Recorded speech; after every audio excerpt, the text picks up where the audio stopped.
And there we go. All right, that's what I get for updating OBS before I go live. Ladies and gentlemen, boys and girls, tech fans of all shapes and sorts and persuasions, we're finally live. We're for reals live. I'm seeing levels, so this is good. All right. Yeah, I'm some audio guy in a former life. I'm not some OBS guy. So let's do this for reals now. And we are live. Ladies and gentlemen, boys and girls, tech fans of all shapes and sorts and persuasions, welcome to another SGGQA podcast, Monday morning tech chat show. I am Juan Carlos Bagnell, the SGG of the SGGQA. That's Some Gadget Guy. QA stands for question and answer. We want an interactive live discussion, some conversation happening on the tech stories that we want to talk about the most. And this is why I like doing my podcast on Mondays. Give us a little time to get into some of those stories that might have fallen through the cracks that we deserve a bit more attention, things that we want to dig into a little bit more, and not trying to scramble just reading the headlines as we get to the end of every week. Give yourselves a weekend. So just want to jump in with a little housekeeping. We always start off with a little housekeeping. First of all, live chat already pretty busy. I'm digging this. Everyone, thank you, people telling me that my audio wasn't working. Again, like I said, OBS. I'm not a master of the OBS, so when it comes to live streaming software, I'm very often trying to figure this stuff out on the fly. But I'm seeing Cheryl, I'm seeing Abraham, I'm seeing James, Deonta, I'm seeing Moiwan in on Periscope. I'm seeing Tech Rant Channel. What's up? Ronald Sims, Steve DeRoche. Excellent. Yes, a little housekeeping. I have been scrambling to wrap up several videos. So as you folks are want to make fun of, obviously I'm still using the cracked sensor camera for this live stream. I was gonna get all fancy for you folks because you get all whingy about it. But as I was taking the plate off of my G85, my nice little Panasonic that I shoot all of my videos on, I couldn't pull the plate off. I mean, I'm unscrewing the plate, and I'm like, what's going on? Why is this thing stuck? And it's the little knob on my tripod head, the thing that's just right behind me, right behind my ear, is unscrewing, but nothing's coming off. And I finally managed to get it popped out, and the entire tripod thread assembly on my G85 has cracked. So I got it back on the plate so that I could keep shooting some videos, but I'm gonna have to send that thing in to get serviced. And so my plans for picking up some other camera to do the live stream, we're gonna have to put that on pause for just a second. Because I think what I'm gonna do is I've been wanting to upgrade to something that can do 4K at 60 frames per second. I really like playing with a little extra, not slow-mo, but you can kind of like halftime, you can go to 30 frames per second from shooting 60 frame per second content. So I think I was waiting for the Panasonic G90 or G95. There are some early hands-on videos with that, and I think I'm just going to step up to a Panasonic G9. If you're not really into cameras, this probably doesn't mean a whole lot to you guys, to you guys and gals. But then once I have that camera, I can send in the G85, get that tripod thread fixed, and then the G85 can live on as my live stream camera, which would be an awesome camera to do all of the live shows from. So we'll get there. In the meantime, I still have higher quality video than PewDiePie. So that's kind of frustrating. Also, part of that meant for the channel, I was scrambling for the last couple days of last week to source some solutions. I was thinking I could maybe shoot from one of my older cameras. I tried trotting out my Canon 7D, which I just keep in reserve as like a I don't care if it gets messed up camera. And man, has video quality come a long way since those early Canons. I know a lot of people are like, oh, well, micro four thirds and low light and blah, blah, blah. But my G85, even when shooting 1080p, which I shoot everything in 4K, even when shooting 1080p, shoots ridiculously better video than my older Canons do.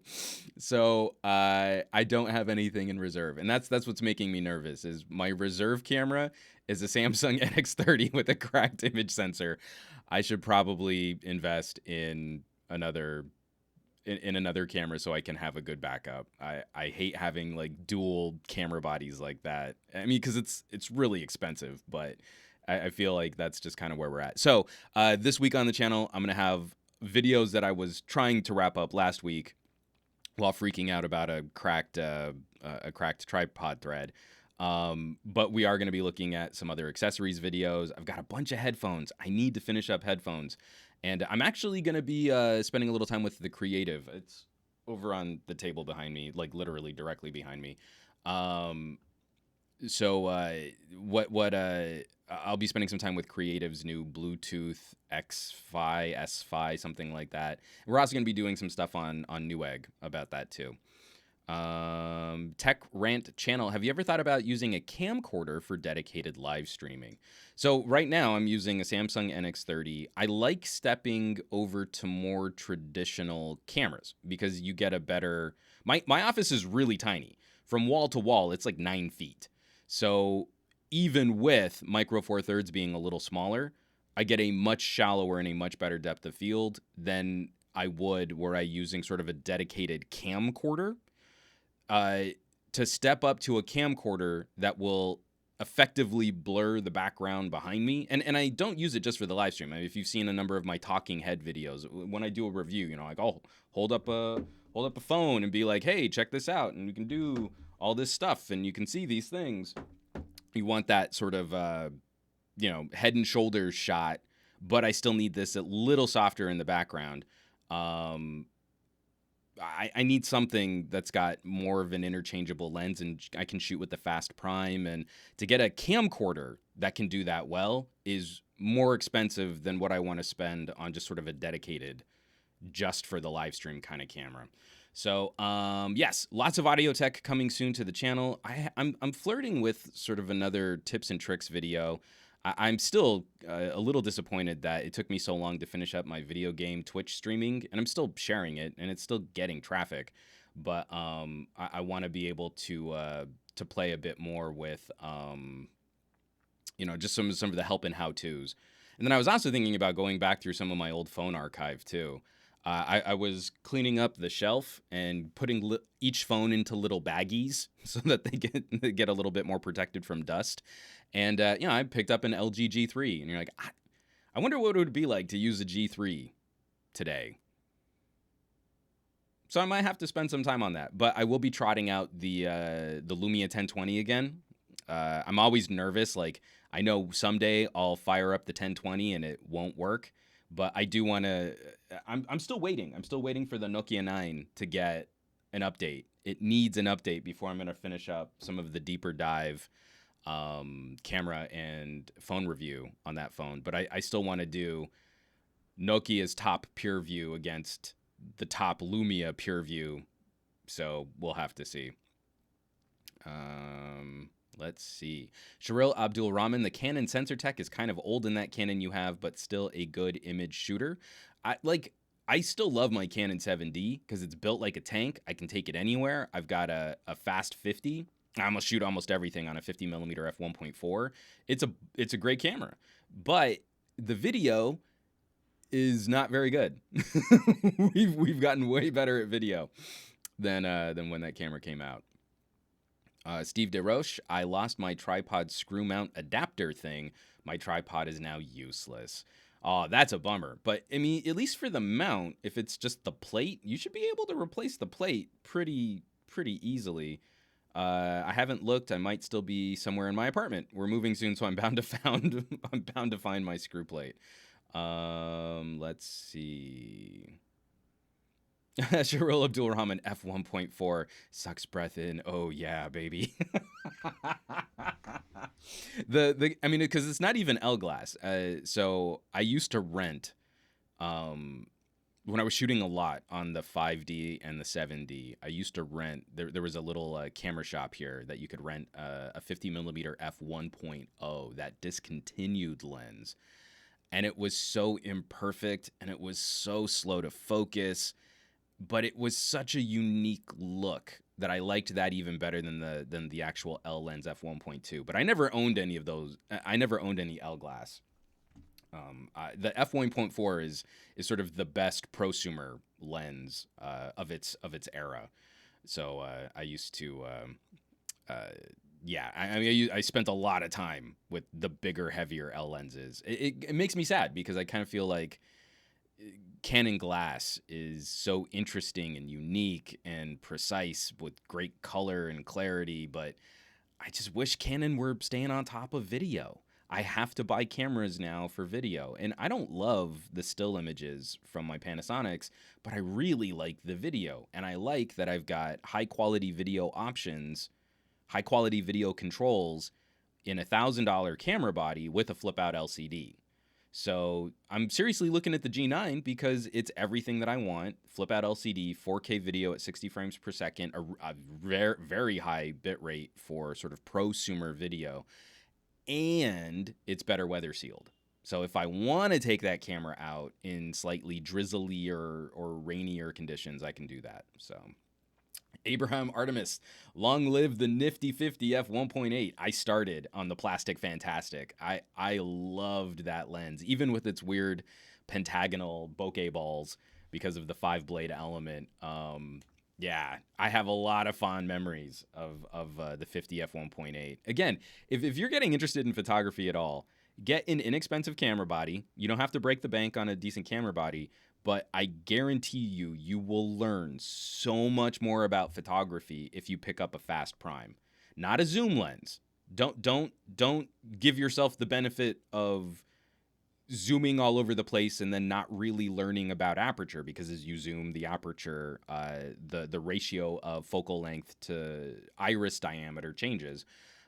Lock yourself down, zoom with your feet, but get something with a ridiculously fast aperture, at least f1.8. You will learn so much more about light and composition and exposure. And you can pick up those lenses relatively cheap. I know back in the day, the 50 f1.8 plastic Canon lens, the glass was great, the build quality was garbage, but you could pick one up for like $100. So, yeah, sorry, that's just my always go-to piece of advice. If you're really interested in photography, that combo will do you very well. Sharil Abdul Rahman, do you think the RX100 series would work better as a live streaming camera? No, I don't. Again, like I said, I kind of like going with something that's a bit more interchangeable lensy, and I also like what Panasonic's doing in the G9s, the ability to charge over USB, which is something I've got on my Samsung. I think it's ridiculously obnoxious that most cameras can't be used while you plug in the USB for charging. That's so dumb. So finally, I think Panasonic's on the right track there. Again, kind of why the whole ease of use experience.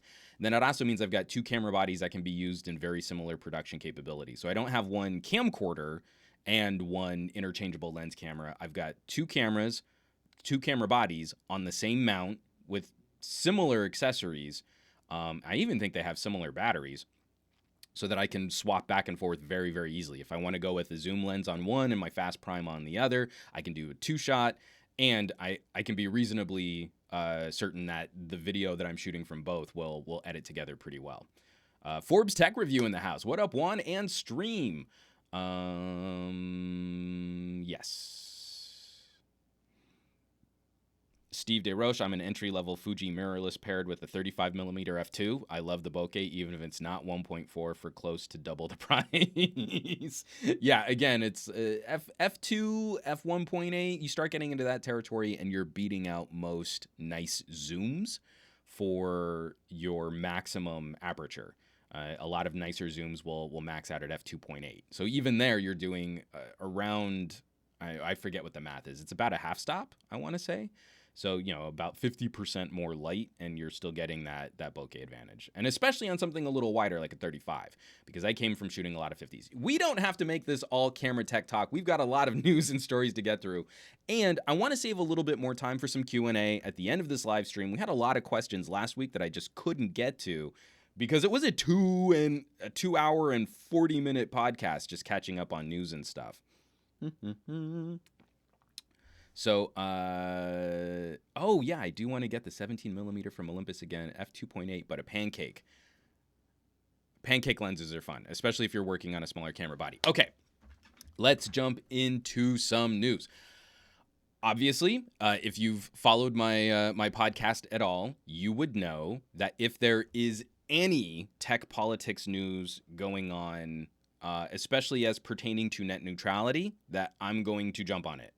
So I want to get the tech politics out of the way right up front. We don't have to spend a lot of time on this because mechanisms are in motion that we don't have a ton of control over at this point.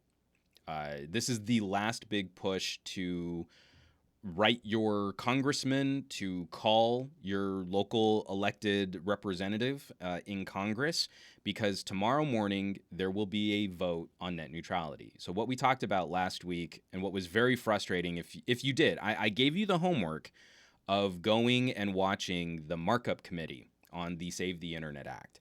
And again, it was a representation I feel that really summed up well. If you could make it through the half hour of introductions at the beginning of that committee hearing, that I feel really did embody one side of the aisle doing a terrible job of advocating for something that most people want, net neutrality, some type of regulatory control over the internet, and the other side of the aisle working very disingenuously to cloud the waters, to murky the waters on what net neutrality actually means. A lot of America's the bestest at technology and we can't have the heavy hand of government squashing innovation, when that's not what this resembles. Basically, we're trying to revive the open internet order, replace what we had under the Tom Wheeler FCC that we had for about a year without any real teeth before Edgit Pi started trying to disrupt that. And now Congress is putting forth legislation to try and get us back there. So tomorrow morning, Tuesday, April 9th, sorry, time is hard. Dates are hard. There will be a vote in Congress. And so you can, I'm going to link, there's the Reddit blog.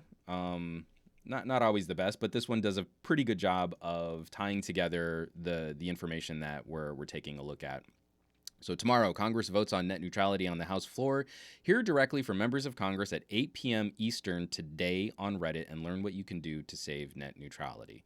This is just from the first paragraph of the article. As you all know, one of our biggest causes is supporting measures that help preserve the free and open internet, which is under threat worldwide from those who want to exercise more control over how you access the web at large. We don't think that's right and feel strongly that users should be able to access all websites with equal ease and speed. No one, not the government and not ISPs, should interfere with what sites you choose to visit. The concept of net neutrality enshrines that principle, but unfortunately in 2017, the FCC decided to overturn existing rules in favor of net neutrality, making it easier for ISPs to channel you toward content that benefits their bottom line. So you can go through the rest of this. There will be, like I said, an AMA, an Ask Me Anything. It looks like Congressman McNerney is going to be on tap live to talk about some of what they're doing with the Save the Internet Act. And then they'll also be discussing ways that you can also try and help. Before you get to that AMA, because this AMA is basically going to be up after everyone's offices are closed. So in the meantime, you can also look up your local House of Representatives elected representative, and you can make your voice heard. Phone calls work the best, but send them an email, shoot them some kind of message. If you use a fax machine, chances are probably pretty good that your less than tech savvy congressman also still has a fax machine. From Sharil Abdul Rahman, what's the feel on the ground like around the vote in your hood? The feeling, the sense that I'm getting from a lot of people that I follow for politics, for those types of conversations, a lot of people don't talk about this. You know, like for example, I listen a lot to the Pod Save America podcasts, but their big thing is healthcare.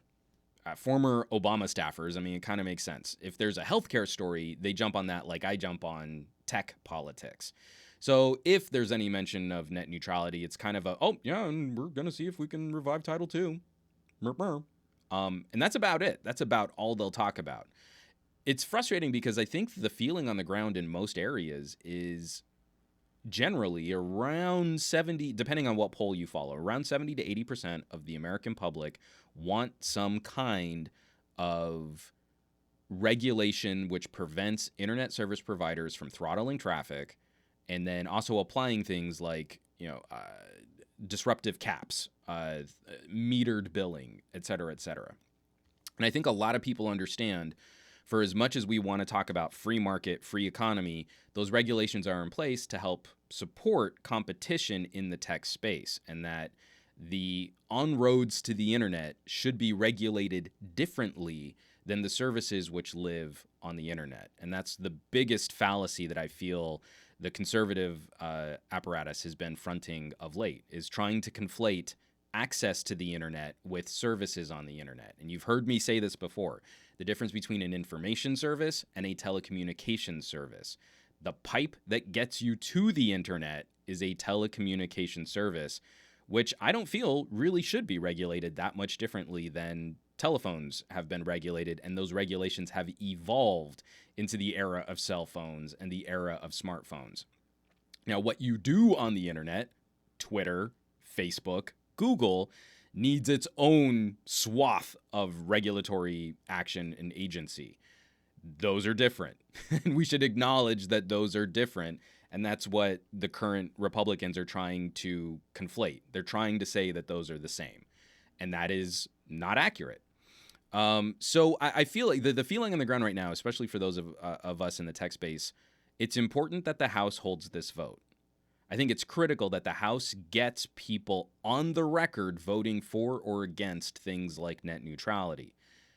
If it passes the House, which I think it could with just the Democrats voting because we control the House, it's extremely unlikely that it'll even be put up for a vote in the Senate.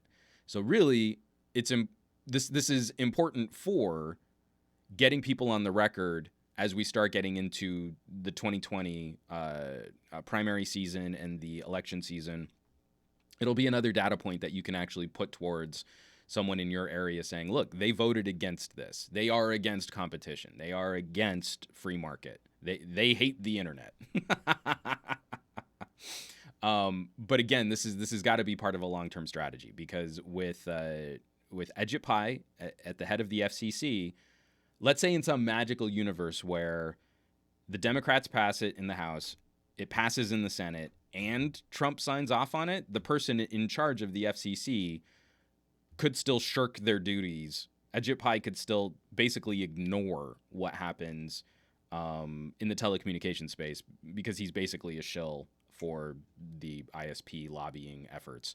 So as we move into 5Gs and as we face greater and greater challenges, which could be solved with fiber to home and competition, I think there's still something around 18 to 20 states in the United States that have laws against municipal broadband and ordinances that make competition for ISPs more difficult, basically giving up de facto monopolies per region.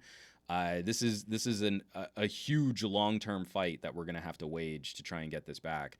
And it sucks because if things don't improve over the next several years, I think one of the strongest options that we'll have to exercise would be to start making the internet a public utility.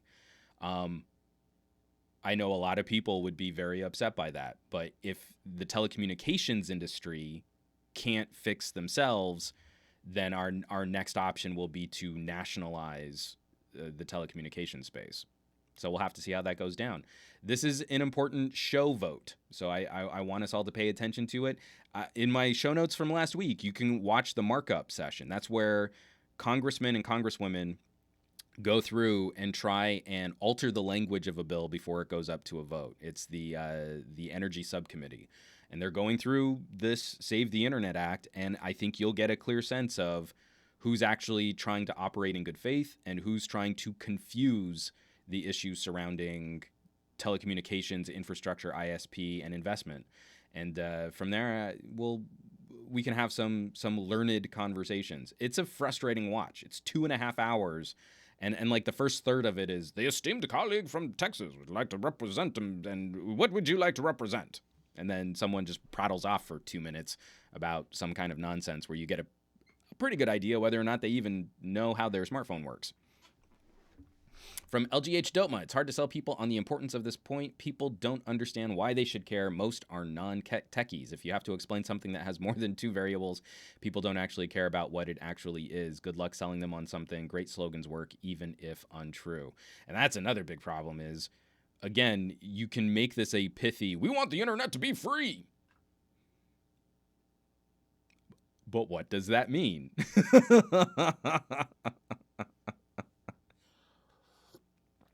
Adriano, you Americans are always just thinking about yourself.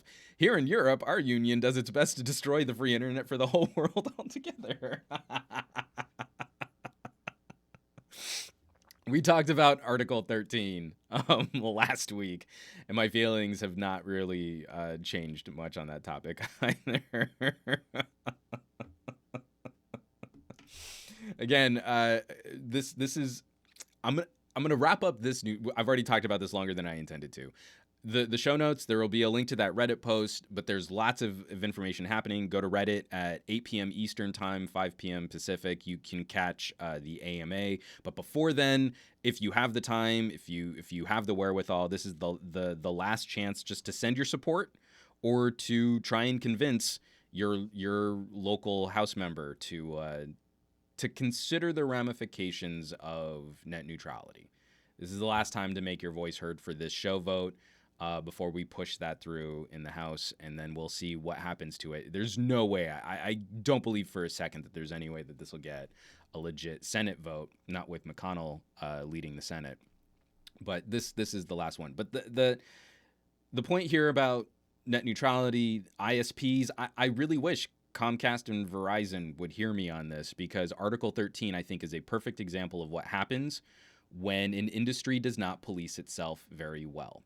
Same thing is going to happen to video games. If video games do not do a good job of policing things like predatory microtransactions and gambling in games, politicians will be happy to censor your video games. But if they can't police it themselves, then we have no other recourse. We have to get politics and lawmakers involved. If ISPs and cell phone providers and cell phone carriers can't figure out how to keep their insanely profitable business models still profitable with some kind of oversight and without wrecking the internet through throttling, through data caps, through metered connections, in a time where all of this stuff is already installed and should be dirt cheap to maintenance, then lawmakers are going to have to get involved.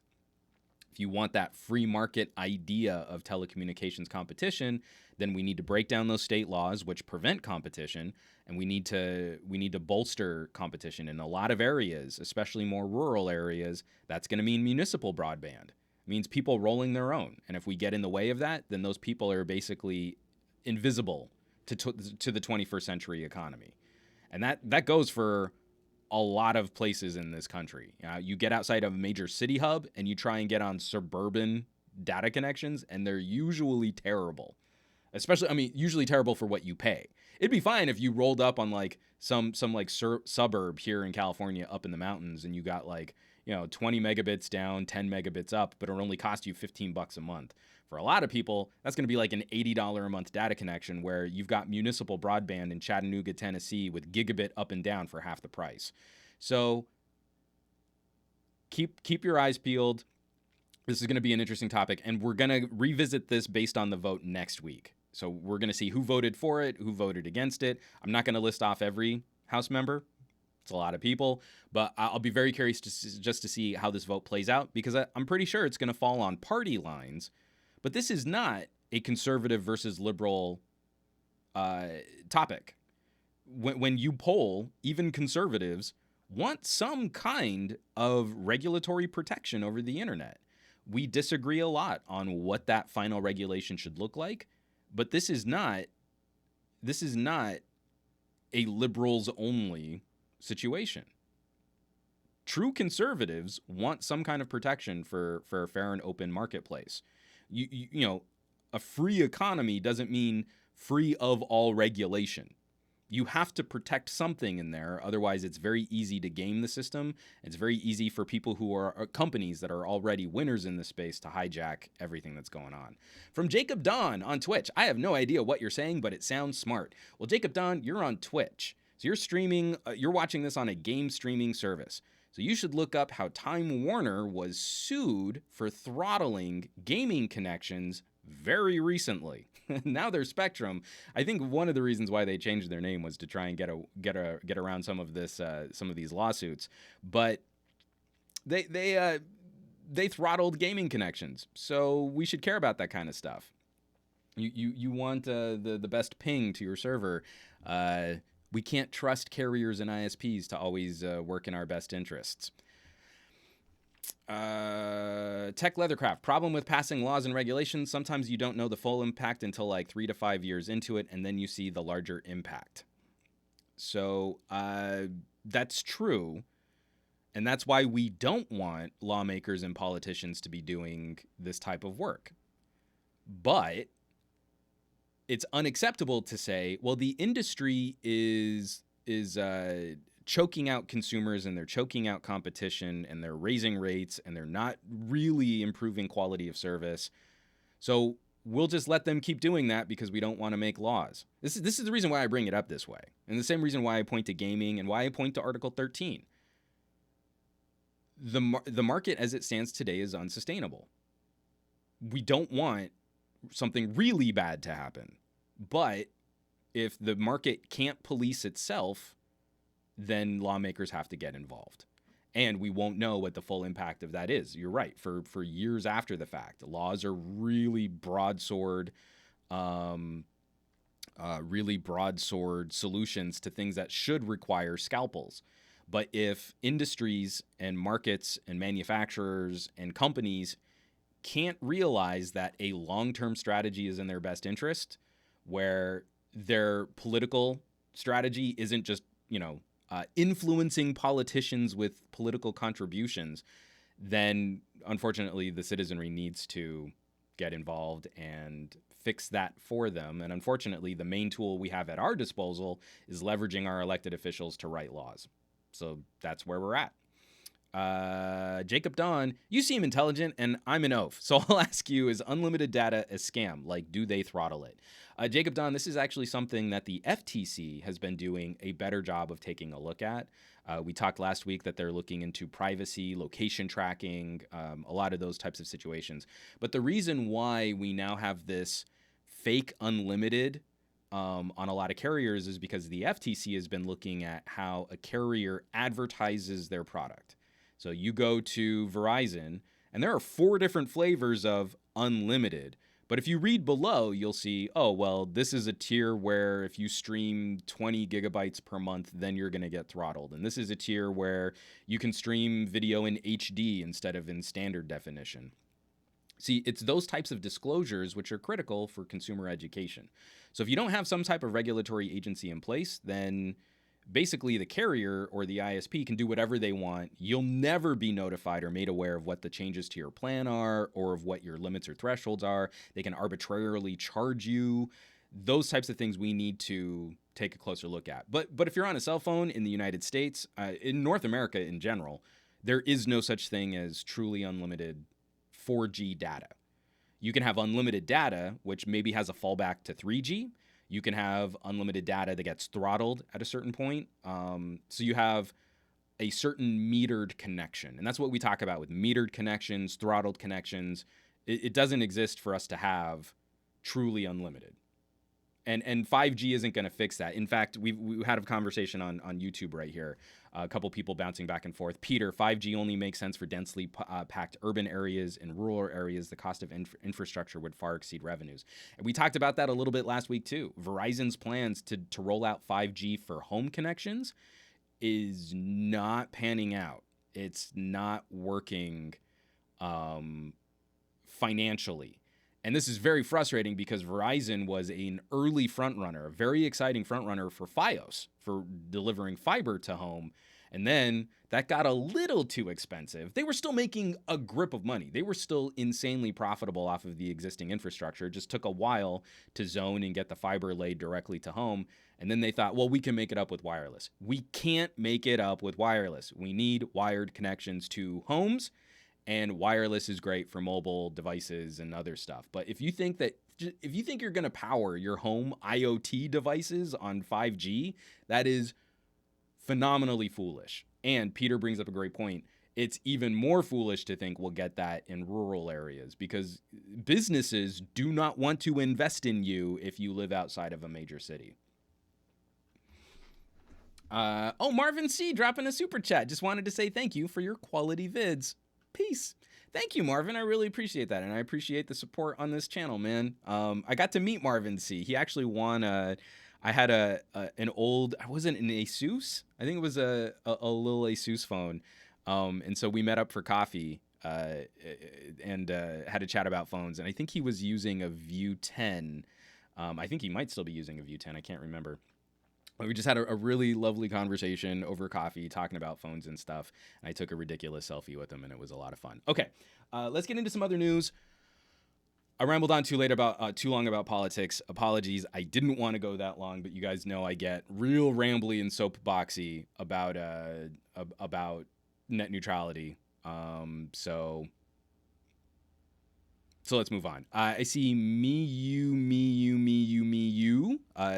sending a little wave, seeing Cyber Lizard saying hello. Jacob Don, this guy's cool. You all should follow him. Thank you, Jacob Don. I appreciate it. A little Twitch activity here is making me kind of happy. Oh, and Marvin C. saying it was the Zenfone Laser 3, one of their little budget phones. So yeah, that was fun. Steve DeRoche, give away your new LG G3. Actually, I might have two LG G3s. I'll have to see. One of them I'm not giving up because it's got a custom wood back, a wood skin that I got from Toast. And it actually has SomeGadgetGuy engraved on it. But if I have the other one still, maybe I should. Because that would be a ridiculous giveaway for 2019. But it's still kind of a fun phone. From Cyber Lizard, I thought about that net neutrality. You would talk about the Article 13 BS that's been passed. Cyber Lizard, I actually did last week. The end of last week's podcast, I have a fairly long section on Article 13, which is why last week's podcast was over 2.5 hours long. Marvin C. rolling a OnePlus 16 now. Nice upgrade over the View 10. Good job, man. Okay, moving right along. We've got a couple little fun news stories. I haven't been playing with the fun news stories because, as Sharil Abdul Rahman is correct to point out, I've been #SomeSoapboxGuy. So James Vincent, I'll take your G3 off your hands. I need to go through and recatalog all of my old phones and see what I can part with. I have a museum. I have a museum of old phones. I'm bad.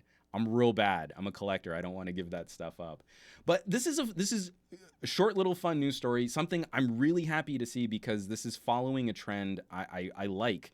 We want to talk about an industry policing itself or an industry supporting itself. And this is a good step.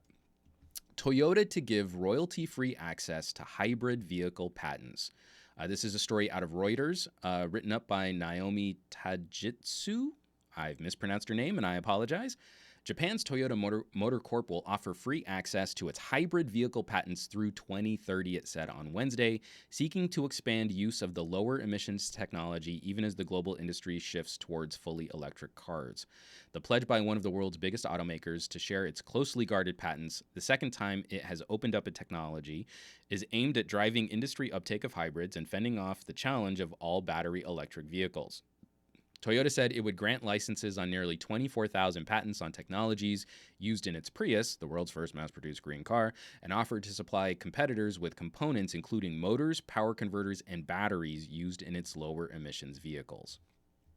So, I want everyone to move over to electric if they can. Our next car is going to be an EV.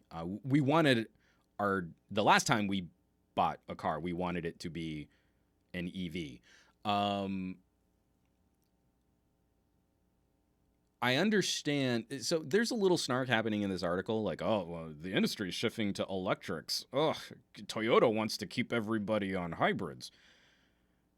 But a major aspect of that is not only opening up patents, but then also making other manufacturers giving them accessibility to the actual components. I'm sure that's where they're hoping, like, you can use this patent, so you don't have to pay for, the licensing of the actual technology, but we're hoping we'll make money on actually selling you the stuff that goes in your car. Just what I said, there are so many areas of this country that are a bit more rural, that don't have quite the same infrastructure as major cities for electric vehicles. And if we could get a few more manufacturers on board with good quality plug-in hybrids, that takes a huge chunk out of the scariness for a lot of consumers moving over into EVs.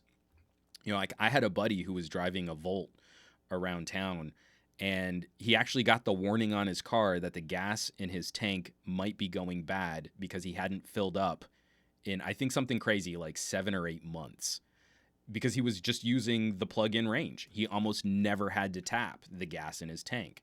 I think once people realize, like, I have this grand notion, I live in the United States, that on a whim I could just go drive to Vegas because I've got a gasoline-powered car. Sure, but for most consumers, they're likely not driving more than 30, 50 miles in a day, even in more rural areas. Once they have that kind of relationship with a car where they plug it in at night and then they drive it during the day, they get home and they never touched the gas in their gas tank because they had a good range on that EV battery, they're not going to be as afraid of this. This is a great training wheels move to get you over. And so, I mean, like, my mom, she's probably going to get the new Nissan Leaf. A friend of mine just got the new Hyundai, the Ioniq. Is it the Ioniq? But the fully electric Ioniq. We have the ability to do that, but I know a lot of people. Especially like in rural New Mexico, that would do very well with some plug-in hybrids. Steve DeRoche, we do need more electric vehicles. That's great. From Waris Amir Muhammad, this is good. Who would buy cars if the world is destroyed? From Peter, Tesla bought a supercapacitor company called Maxwell. Word is they have achieved higher energy density than lithium with common materials in a green process. We've seen a number of battery improvements and battery technology stories. I'm still waiting to see if any of them have reached the practical application, the consumer-facing side. But every week on Reddit, there's a new amazing battery technology that will revolutionize how we use electricity, and it might arrive for consumers in 5 to 10 years. But this is an interesting move because Tesla just recently opened up a number of their patents too, with the announcement of the Model Y. Elon Musk went out on stage and said, hey, we want the rest of the industry to catch up. And so here's a whole bunch of information on how to make a better EV. Use it. And so these types of moves, hand in hand, you can kind of move the needle on that. You might have to pay for Toyota components, but now you don't have to pay to license a Toyota component on top of buying the Toyota component. That could be real good. Let's see. LGH Doma, this is also why I think hydrogen is underrated. You can use the existing station. Filling up goes faster. Hydrogen has some problems. The energy to get hydrogen into a state that you can use it in your vehicle is a bit tough. And then also, there's a bit more loss in the system with hydrogen, if I remember correctly. But what I would love to see is a pump where you can choose from multiple sources of energies. Like you could have a couple rows of stage 3 battery chargers. You could have gas. Like fuel, I'd still like to be able to pick where I buy my gas from. Like, I'd spend more to know that the gasoline that's going into my car is only coming from Canada. Like, that'd be fine. But with greater infrastructure and greater proliferation, that to me makes the most sense. Biodiesels, that could also be another sort of short or medium term solution for people who need the fuel tank full of fuel, getting more hemp oils and switch grasses and stuff like that into our gas tanks could be really cool too. Jacob Don, I've heard the production of hybrid batteries is almost as damaging to the environment as just having a typical gasoline car. The production of batteries is damaging to the environment. What we want to look at is the long-term impact of energy generation and energy storage. So if I remember correctly, someone please correct me on this if you have more insight on current trends in battery manufacturing. A part of it is you're using rare earth elements and rare earth metals. The process of creating the battery can have an environmental impact. And then you have to ship those battery cells. So you have a pretty high carbon outlay at the start. But if I remember from like the second or third generation Prius, it was something like a 4-year lead time, where if you had that vehicle for around 4 years, you had offset the amount of pollution that you had created to better maximize long-term environmental stability. I am the type of person who runs a car into the ground. My mom is getting rid of, I think, a 1998 or 1999 Toyota Camry. So we're talking about a vehicle that's been in operation for almost 20 years. That's the kind of people we are. We don't flip vehicles every year. We don't flip cars every year. It's a pain in our butt. I'd rather just sit in the car and drive it until the wheels fall off. If we made car ownership a bit longer term in that 3 to 5 year range, a purely EV, a purely electric vehicle should be able to offset the environmental damage created by not polluting as much over its operation, over its lifetime operation. That kind of math is a little spurious. It's kind of difficult to track down good sources for how that is measured.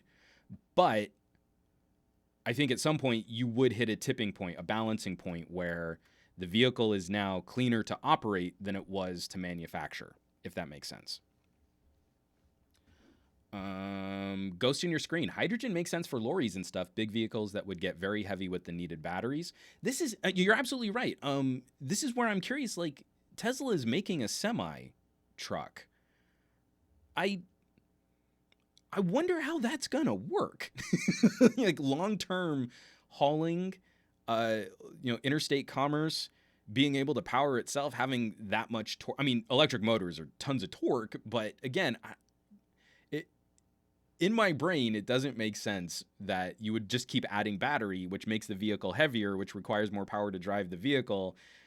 And that's where, like some sort of consumable fuel makes more sense. But they say it's cool. They say it works. I really want to see some long-term data on what an electric semi-tractor trailer is capable of. So here's another goofy story. I don't have a good segue. We're just going to hard shift into the next news story. I really need, so we've got a lot of people in the live chats. And I have a couple people watching on the Twitch. I saw someone pop up on the Periscope. How often have you needed to video call with more than 2 people? Anyone in the live chat? More than 2 people? I think I've done a 3-person, me and 3 other people, a 4-person video call twice. And that was between my mom, my dad was traveling, and then my sister and her husband all wanted to talk to Lex. And Lex had a hard time with that, just like, windows popping up and where did grandma go? It was not a very fluid experience. Anyone doing multiple person video calls, ex techie saying 5 people. Jacob Don, just business meetings. So I mean, like, if we set aside the Cisco infrastructure of having like a good video conference, I just mean, like you and a bunch of friends, we want a video. Steve DeRoche, maybe once more than 10 years ago. Vincent, no, I just use Google Duo with one friend. Ex techie saying he did this on Hangouts. And Daniel Ramos, I have done video calls with both my nephews with our iPhones. So, I mean, like FaceTime, they opened up the number of people that you could chat with. So, if you're still using the Skypes, Well, now you and 49 of your closest friends can all jump onto a live call. 50 people Skype calls was apparently something that we needed to have happen. Tech loving mama once in a while, but that's because I'm a mama 4 and 3 are teens. It's time for dinner. Let me group call you and video call you. That's hilarious. 50 people. Okay, so this is from the actual Skype blog. Starting today, Skype was doubling the amount of people that can simultaneously be on a video or audio group call. You can now call and have up to 50 people in a call all at once. Whether you're catching up with your friends, having a team status update, or a conference call with speakers based all around the globe, Skype makes it easy to get everyone in one place. Everyone, literally, in one place. Every Skype group with up to 50 people now supports calling, whether you're ringing just your best friend or 45 coworkers. I honestly, so if this hadn't been posted April 4th, I would have assumed it was an April Fool's joke. James Vincent, all capitals, that's far too many.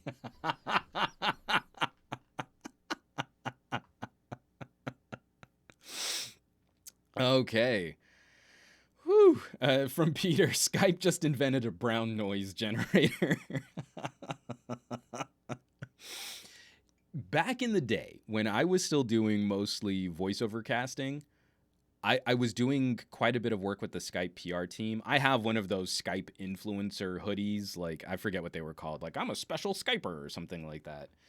I desperately wanted Skype to do an ultra high quality audio feed. It's still fairly common to walk into a recording studio today and see them link up a director in one city with an actor in another city over ISDN.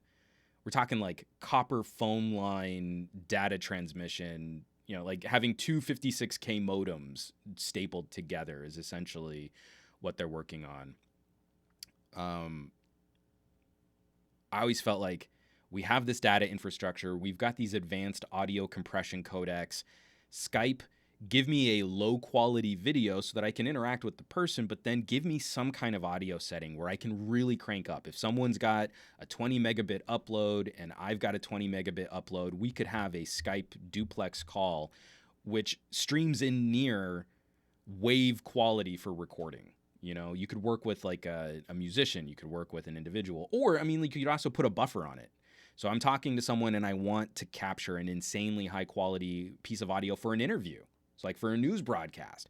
And I can purposely build in a 1-second delay to buffer it to make sure I don't get dropped packets. I was like, if you're going to use bandwidth, I don't know that you need to use bandwidth for 50 people in a video call. There are other applications where this could be so much more beneficial or so much more effective. From Sharil Abdul Rahman, here's a question. Is this Skype's way to go against Discord? That is kind of interesting. Skype has been kind of losing ground to this new generation of text chat, interactive, voice chat, game communications. That's actually not a bad play because you've got so much competition. You've got like WhatsApps and Facebook Messengers, and Skype has just been sort of that fallback, everyone can use it solution. It's the Pepsi of video streaming services, of calling services. Do you have Duo? No, I use FaceTime. Is Skype okay? Can I have a Coke? Is Pepsi okay? It's like I want to go to a restaurant that I know serves Pepsi and then ask them for a Pepsi. And just to see the waitress, see if they go, so what would you like to drink? Can I have a Pepsi? Is Pepsi okay? Oh, sorry. You asked for the Pepsi. Just to see if I can trip them up. But anyway, I digress. From Sharil Abdul Rahman, replying to Tech Lovin' Mama, exactly. Skype is ubiquitous enough to set up and call in for distance learning classes. Again, it's sort of the universal, everyone sort of has it, no one really loves it kind of solution. Adriano, I use WhatsApp video and Skype. Google will shut down Duo during the next 2 years anyway, because that's what they always do. Someone looked it up. I think the average lifespan for a killed Google service is around 4 years. So if a service isn't mainline, if it's not Google Maps and it's not Gmail, something that latched on to a broad public, sort of popularity, it's only going to be around for around 4 years. And we are going to talk about another service that Google killed off. So there we go. Steve DeRoche, but I like Pepsi. James Vincent, that's how my conversations go. Is Skype okay? And from Jacob Don, I wonder if people would still use Skype if it wasn't pre-installed on a lot of PCs and phones. I think it would have much lower adoption. I was actually really annoyed. I like Skype, but again, I like it because I know I always have a fallback video chat. But it's been really annoying how Windows 10 is sort of building it more into Windows guts as a solution baked into the PC. And I like it better when it's something I can install if I want to and something I can disable, because now I don't think you can ever really completely fully shut it off, which is not cool. I'm not cool with that. But I can't shut it off. I can always just go fire up a call with 50 of my closest friends. Woo woo. All right, moving right along. I don't cover a lot of rumors. I just wanted to pull this one out because I feel like this would be overkill. And I'd actually be a little disappointed if this is what Samsung decides to do. I've already been a little twitchy with Samsung this year, how they launched the S10. You have a trio of S10s, an S10e, which is sort of the lesser model, but the model which is at the right price for a new phone. Then you've got the S10, which is overpriced for what you really get, but then they launched it with a bunch of carrier deals and a crazy trade-in, so you could flip your phone for way more than it was actually worth to get you locked into the Samsung ecosystem. Then you have the S10 Plus. And then you also have an S10 5G launching soon for all the 5G that no one can use right now. It seems we have a rumor pointing to a similar strategy for the Galaxy Note 10. This is coming by way of sammobile.com, written up by Adnan F. Samsung now expects to launch 4 Galaxy Note 10 models. From the article, it has been normal for Samsung to launch 2 models of its flagship Galaxy S handset for a few years. The company doubled that this year, including the S10e, S10, S10 Plus, and S10 5G. A new report out of South Korea claims that Samsung will do the same for the Galaxy Note 10 this year. Where is it? Today's report from South Korea says that Samsung has modeled its strategy from the Galaxy Note 10 after the Galaxy S10, which means it may release up to 4 models of the device. Claims 2 LTE models will have a 6.28-inch and 6.75-inch displays, triple and quad camera systems, respectively. These specs will remain the same for the 2 other models, as their main differentiating factor would be the support for 5G.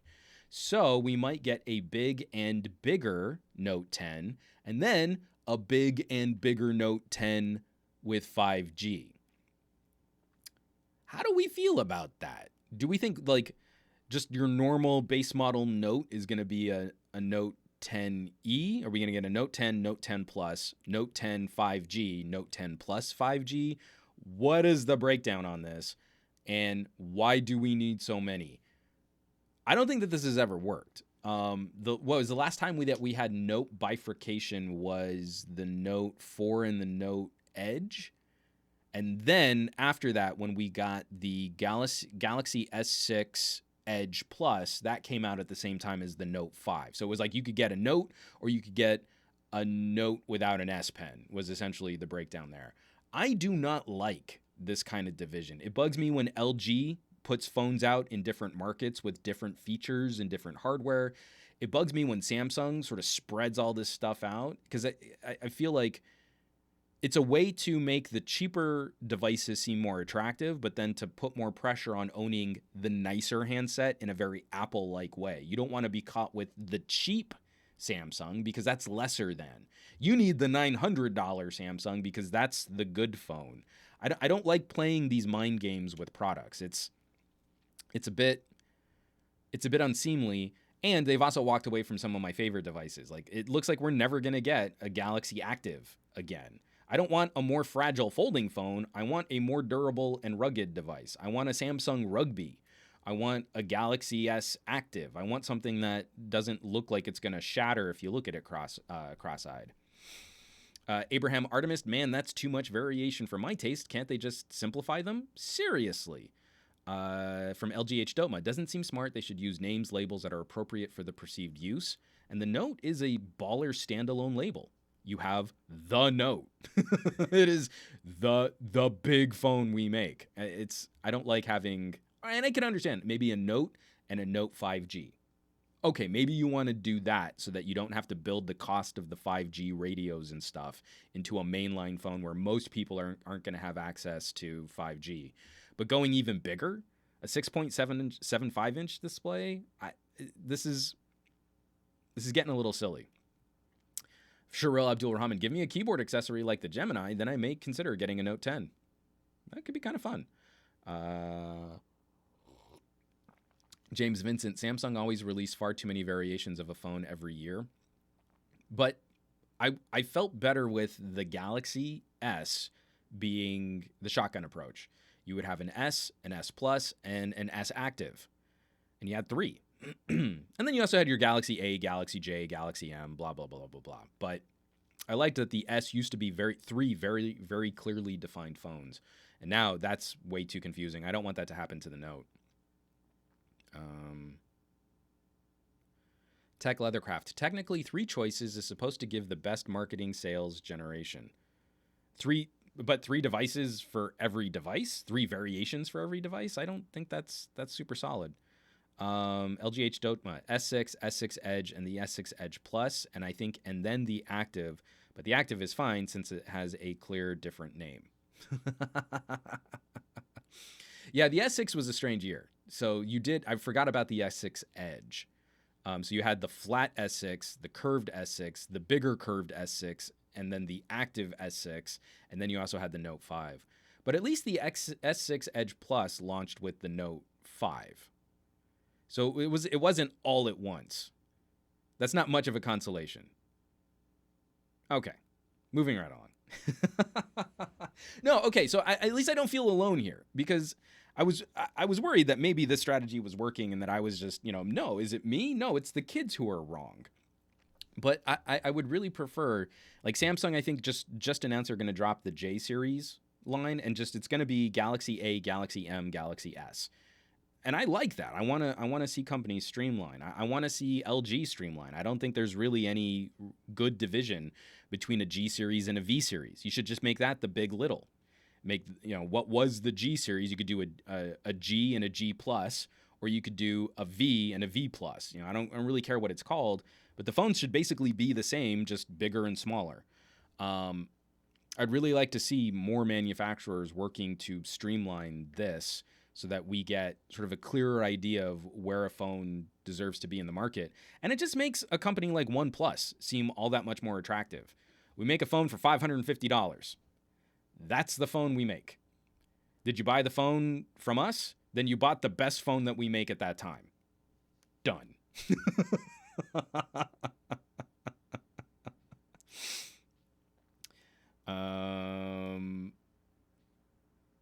Let's see. From Ghost in Your Screen, did people actually buy the Active? The proposition was good, but if they don't sell enough of them, and they probably didn't since it was a niche product. Ghost in Your Screen, a lot of people didn't buy the Active because Samsung never properly released that. I think they did for the Galaxy S8. They quietly opened it up, but the Active line was an AT&T exclusive. So you couldn't get it around the world, and in the United States, you could only get it on AT&T. But that never would have stopped them from making or returning to the Rugby line. The Samsung Rugby line was great. I actually have it over in my little shelf of museum phones. It was the first phone I ever froze into a block of ice just because I could. Actually, it might still be the only phone I froze into a block of. Oh no, I did with the Kyocera too. But having a properly ruggedized phone, flat front face, much larger battery. So even I think on like the S7 active, I think you had something crazy like a 35 or a 3800 milliamp hour battery. It might have been closer to 4000, but with the smaller screen. So you had the same sized battery as the Plus phone, but in a smaller screen form factor, more rugged shell, grippy plastered textured back, and then some other fun features where they were the first to have those extra side buttons, activity buttons, before Samsung turned them into Bixby buttons. That phone series would have done great around the world. That phone series would have been awesome. People wanted that phone outside of the United States, but they had a carrier deal with AT&T to launch it as an exclusive as AT&T's work phone. You know, every carrier has like a rugged, tough phone. Usually they're a Kyocera or like Casio. Verizon had the Casio Gazone back in the day, but the rest of the world would have killed for an active. Those things were great. Jacob Don, screw those fancy exploding phones and Apple tyrants. I'm glad to see some people haven't let go of galaxies exploding. I still get angry about iPhone 4 antenna bridging, so it's good times. Okay, moving right along. I'm not really quite sure what to do with this story, so I'm going to post the notice on the show notes after this podcast wraps up. There's been a lot of back and forth. Huawei versus local governments, privacy and security concerns. There was a recent exploit found where certain Huawei PC drivers could open up open up code for malicious intent. So this came out today, and let me see if I can find who sent it to me. From @Broadnick Brad. Bradley on Twitter sent this my way this morning. And let me click over to screen share so that we can just read along a little bit. So this is Huawei, a notice to our customers. Due to organizational changes within the Huawei group, several Huawei mobile services, including Cloud, Themes, Screen Magazines, and App Advisor, will be transferred on the 30th of April 2019 from Huawei Device Company Limited to Aspiegel Limited. I have no idea how to pronounce that. Aspiegel, a subsidiary 100% owned by Huawei and incorporated and based in Ireland. This change applies to the following regions: Asia, excluding China, mainland, Japan, and Korea, Oceania, Middle East, Africa, and Latin America. And then it goes on to say, what is this change? How does it impact your rights? How does this change affect your data protection and privacy? Does it require any action from you? But basically, if you're in Asia, Oceania, the Middle East, Africa, or Latin America, Huawei is going to migrate the services that you use on your phone and some of the cloud storage that you use on your phone and moving them to servers in Ireland. As soon as I saw Ireland, my first thought was maybe this is more for tax implications. Ireland has become something of a tax haven for a lot of major corporations, so that could be one aspect of moving where they do business and where your stuff in the cloud lives.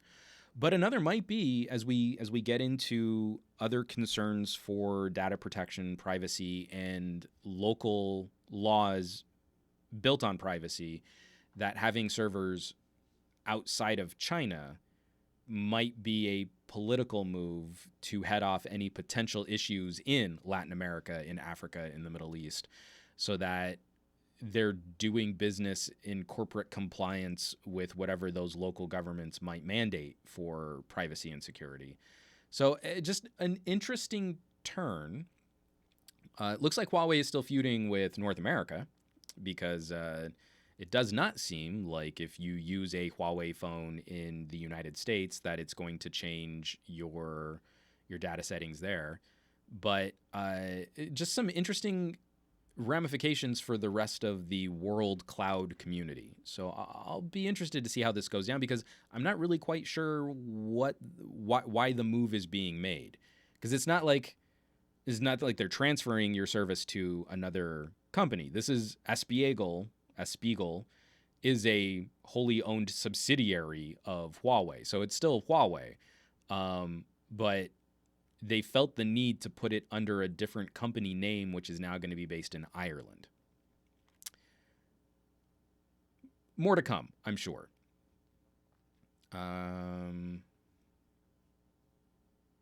Let's see.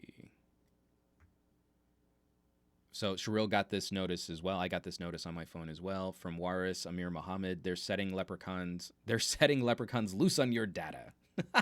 Is my lucky charms. And LGH Doma, that's what I thought too. If you're going to Ireland, could be taxes.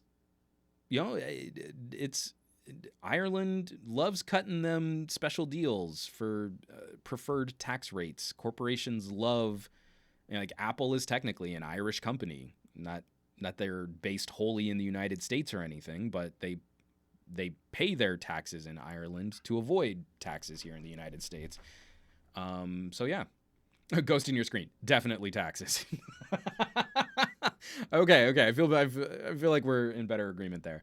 Another quick story. I'm not going to go too deep into this because I prefer you just watch the video. Andrew Wallace at Fat Produce. He's not joining us in the live chat today. Unfortunately, his new job has meetings on Mondays. I keep telling him he needs to quit his job and watch my podcast. But he seems to like his new job. That gave him a really awesome Surface Book too. He sent this my way. This is a story from The National on CBC News. It was also re-uploaded by Luis Rossmann. If you haven't followed Luis Rossmann's work, he has been very aggressive about right to repair rights, especially for smaller or family-owned repair shops getting access to materials and repair parts for things like iPhones and MacBooks, and how Apple has been sort of in a cat and mouse race with them to break things on products to prevent third-party shops from repairing them. He did a video recently about, like, you know, you junk a whole bunch of computers, but you can pull parts out of them that could still be used in repairs, which are authorized Apple parts, but then Apple is including software and firmware which prevents you from using the reclaimed part in a repair. You can't order a new part from a manufacturer because Apple will seize it in customs at the border. And then, you know, you go to Apple to try and get something fixed and they say, oh, well, we can't fix it. It's too old. You'll just have to buy a new one, when that's absolutely not true. So this is the CBC story, CBC News, The National. I'm not going to play it because, like I said, I want you to see it. But I have the link to this in the show notes. And it's about a woman who is doing work to recover data on broken Apple devices. And so CBC, again, goes to an Apple store to try and get something reclaimed off of a damaged iPhone. And they're told by the geniuses there's no way to do it. Can't do it. You can't get information off of this busted phone. And then they bring it to her and she totally pulls the information off of this phone. She even, like, they do sort of a gimmicky feel-good story about a couple. They go on vacation, they take over 1,000 photographs, and then they soak the phone while going on a canoe ride, and they just can't. And it took weeks, but she got the photos off of the phone, and it's just so teary and so emotional and so exciting. I mean, so again, there's some gimmick to this, but this is a smaller part of a greater conversation about the right to repair your stuff. Do you own the gadgets that you buy? And who should be allowed to tell you what you can or can't fix? And there are obviously some concerns. I am sure there are some good-intentioned people at Apple that want to maintain the highest possible quality or standard for service. And that's why they maybe look at keeping you in-house at Apple. But Apple as a retail arm has every interest in getting you to flip a product as quickly as you can. You gave them hundreds or thousands of dollars for a product. They want you to do that again as soon as they can. And one way a company might try to do that is leveraging whether or not you can maintenance or service the product that you own. If you can't, then you have to buy the new one sooner than you otherwise would have. And his ears must have been burning. Ladies and gentlemen, boys and girls, tech fans of all shapes and sizes and sorts and persuasions, at Fat Produce just joined the live chat just in time for the story that he sent me. See, that's how you get Andrew to join your podcast. is you talk about the thing that he wanted you to talk about. He totally bribed me into joining the podcast. He's like, "Oh, I'm not gonna watch your live stream unless you talk about the story I wanted you to talk about." No, everyone say hey to Andrew. Andrew's my buddy at Fat Produce. He's a good guy. But I'm not going to belabor this point any more than this. I've had longer discussions on right to repair and some of Apple's business practices. Same thing, if you go to iFixit, you can see how many manufacturers are following in Apple's footsteps. The Galaxy S10 looks like a wreck of a phone to service. An in-screen fingerprint sensor and a hole punch for the camera makes screen replacements more difficult. The battery is glued into the chassis as opposed to using like a sticky tape. So it makes a battery replacement substantially more difficult on a Galaxy S10 if you ever wanted to try and fix it yourself. I'm going to a repair shop this week because my Galaxy S6, the battery puffed. And I liked that little phone. I want it to be a part of my museum collection. But it can't be if the battery's ready to rupture at any point. So if we can't fix these things, that's bad. And if we can't recover information off of them, that's also bad. And I don't understand why Apple isn't trying to offer that as some kind of premium service. Excuse me. Why Apple isn't trying to offer that as some kind of premium service or as an adjunct to something like iCloud. I mean, I get it. They want you to buy way more cloud storage. So, you know, you'll never lose your photos because they live up in the cloud and you'll just always rent cloud space from us. So I get that. But there could be like a super expensive premium recovery service offered by Apple. They've got the techs. They've got make it almost the cost of replacing the phone. I mean, it's $400 or $500 to replace the back glass on a cracked iPhone. You could make a $500 commitment to someone to try and get data off of a damaged iPhone. You know, like this stuff makes sense to me. You could make money on this service. From Jacob Don. Yeah, flame up Apple. I could almost...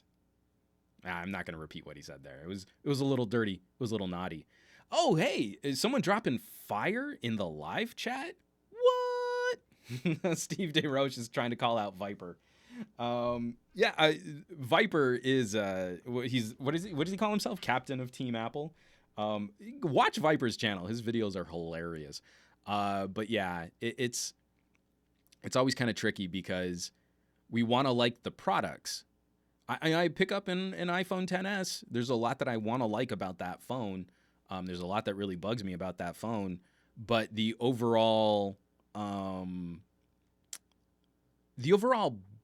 business relationship that a manufacturer has with their customer has changed in ways that, I mean, because it was a lobster pot effect. You know, they take out a feature here, they seal up the battery there, they remove this, but tell you about water resistance. More manufacturers walking away from expandable storage. I mean, these little, just chip away here, chip away there.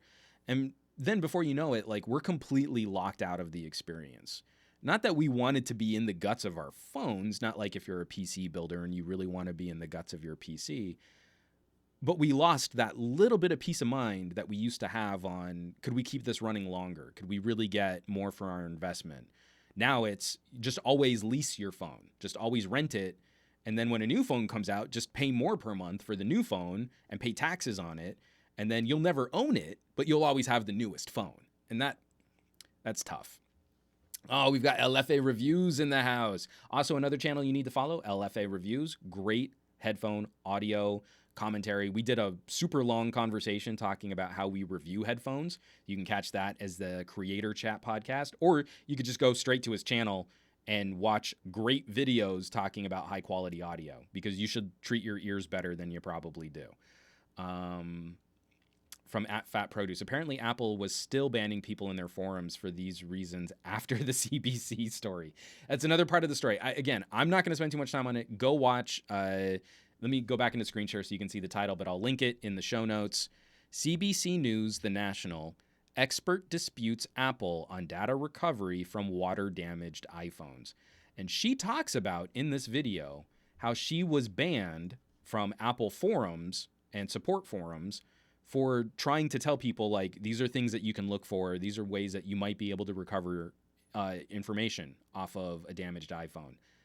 That to me is really hard to justify. I mean, I can make excuses for Apple talking about trying to keep support in-house, but when you're banning people from your support site and from your forums over trying to share information on how to do something like data recovery, I can't find it. I can't see it. I don't know what the justification is for that. That seems wrong. We should think that's wrong. Moving on. So I do want to take a quick break. I'm going to take a little drink of water here from the most delicious coffee mug that's ever been made in the history of coffee mugs.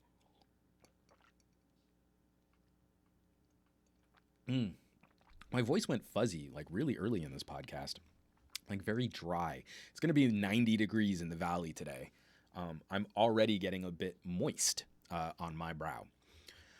Want to take a quick break. Every podcast now, I'm trying to do a better job of promoting the community that's slowly growing over on our subreddit, r glowing rectangles, because we had some great posts over this last week and some comments that Jacob Dunn, link the coffee mug.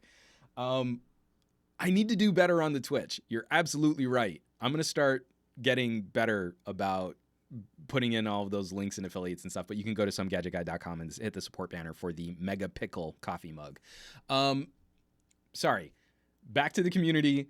Our Glowing Rectangles is a little hub that we're trying to promote content creators that we feel deserve more attention. People that are doing good work. Maybe they haven't hit their threshold for YouTube monetization. Maybe they're streaming to other services. Maybe they're not putting all of their eggs in the YouTube basket. And one of our top rated stories this week was actually just a written blog post. So we're starting to see some more organic engagement, a few more upvotes here, a few more comments there. Some real organic conversation is starting to bubble up. That's the tipping point for me. I'm very excited to see that this stuff is actually starting to resonate. Because if you go to YouTube and you search for tech reviews, YouTube and Google have every interest in just pushing forward what is already super popular. And so I keep bringing this up as an anecdote, but go and subscribe to someone with 5,000 views, 5,000 subscribers. And then see who is it that YouTube recommends that you also subscribe to. I'll be very surprised if any of them are below high six figures, like 300,000 or 400,000 subscribers. But there's a huge community of people, smaller tier creators doing phenomenal work, talking about technology, sharing their experiences. You might not always agree, but it's better to challenge yourself and hear fresh voices in the tech community and in the tech space. So let's go into screen share. I just want to highlight some of the top stories this week on Our Glowing Rectangles right off the bat. The big story this week, easily the top viewed, from Easy Computer Solutions, the best wireless headphones of 2019, ? Under $50. And a giveaway. So I love Easy. But his titles, always putting in quite a bit of information in his YouTube titles. But that was a big story. Some hot wireless earbuds. I know I like Easy, but I think I'd trust LFA a little bit more on his review of truly wireless headphones, because LFA has a whole series on truly wireless headphones that you absolutely should be watching. Anyway, top story on Our Glowing Rectangles from this week. Then, also, this was a really interesting watch. A creator that I really feel deserves much more attention on his standalone channel is Gary Explains. Gary is doing phenomenal work for benchmarking phones in a consistent fashion, talking about performance, but then also digging deep into some of these specs that we just take for granted on, why I make fun of things like megapixels, right? Having more megapixels doesn't make your camera better. Having more giggle flips and biddle bytes doesn't give you a better phone. It's about the whole holistic manufactured experience. So he's got a great video looking at the Galaxy S10 Plus, the one with a terabyte of internal storage and 12 gigabytes of RAM. From Gary Fleischner in the live chat. If it's Gary, it's got to be good. That should be his tagline. It should totally be his tagline. I like that G alliteration. So you should absolutely be watching Gary's videos, and it's no surprise that when he does a standalone video that it's always very well received on Our Glowing Rectangles also. And then lastly, this is the one that I wanted to point to. This was posted by Maximum Inc. and the Matrodox.com did a full review on the Galaxy S10 Plus, and it's a great written review. Beautiful photography, a nice in-depth look at some of the usage, some of his experiences using the Galaxy S10 Plus, and some interesting pros and cons, bringing up some points that I hadn't heard in other reviews. I mean, obviously it's an S10 review. There's going to be a lot of stuff that I think we all know. But then he and I got into a conversation in the comments talking about the fingerprint scanner. So from his early interactions with it, he thinks that the OnePlus 6T has a better solution for an in-display fingerprint scanner than what Samsung is putting into a substantially more expensive phone. So some really great commentary, some really fun conversations. Other highlights, Viper is always very well rated. TK Bay, some great new features for the S10 camera cutout ring. So if you're wanting to shake up the tech conversation, if you're wanting to find some fresh new perspectives, some novel new experiences, reddit.com/r/glowing rectangles. Very, very small community. Most stories only get a handful of upvotes. Not only to go and consume stuff, but, log in, drop a couple upvotes, drop a couple comments, and maybe we can start promoting people that deserve more attention. If we want to see more voices in this space, and not just, well, YouTube says this guy's got 5 million subscribers, so he must be an authority. We should only follow his opinion on what he says about phones. We need to start helping these channels build up. YouTube has become a terrible place for someone trying to launch and maintain a smaller channel. I actually recently pulled all of the videos off of my SomeAudioGuy channel because I had all of the subscribers, but my views dipped 1 month for monetization, and they're like, oh, we got to cancel your monetization. I know you've got all these subscribers and stuff, but we can't keep your channel up. So that's not great. Steve DeRoche, subscribe now to Our Glowing Rectangles or B Glowing Square. It's hip to be square or rectangular or something like that. So, yes, this is all true. Let me get out of here. A quick story I thought was interesting. I don't want to spend too much time on this one either, but again, it's these types of media plays. So 2 weeks ago, I had Annabong Etta from Board at Work on to talk about, well, it was talking about news, but then we were in the middle of an Apple keynote talking about the TV Plus service, and the podcast kind of got derailed trying to figure out what Apple's new services were trying to accomplish. But now with that starting to kind of settle, with the fallout from that sort of hitting, it's interesting to see Netflix respond. So now I think we're in for sort of a Google versus Amazon feud. You know how Amazon devices wouldn't stream YouTube and Amazon wouldn't let you watch movies on Android, blah, blah, blah, fight. HD DVD versus Blu-ray. This kind of stuff is never good for consumers, and it's basically a genital swinging contest by these companies to see who can leverage their audience to harm the other company as much as possible. Well, Netflix is joining the fray. I don't know that this is a good look for Netflix. This is from actnaturalblog.com. I don't see a byline on this, so I don't know who wrote it up.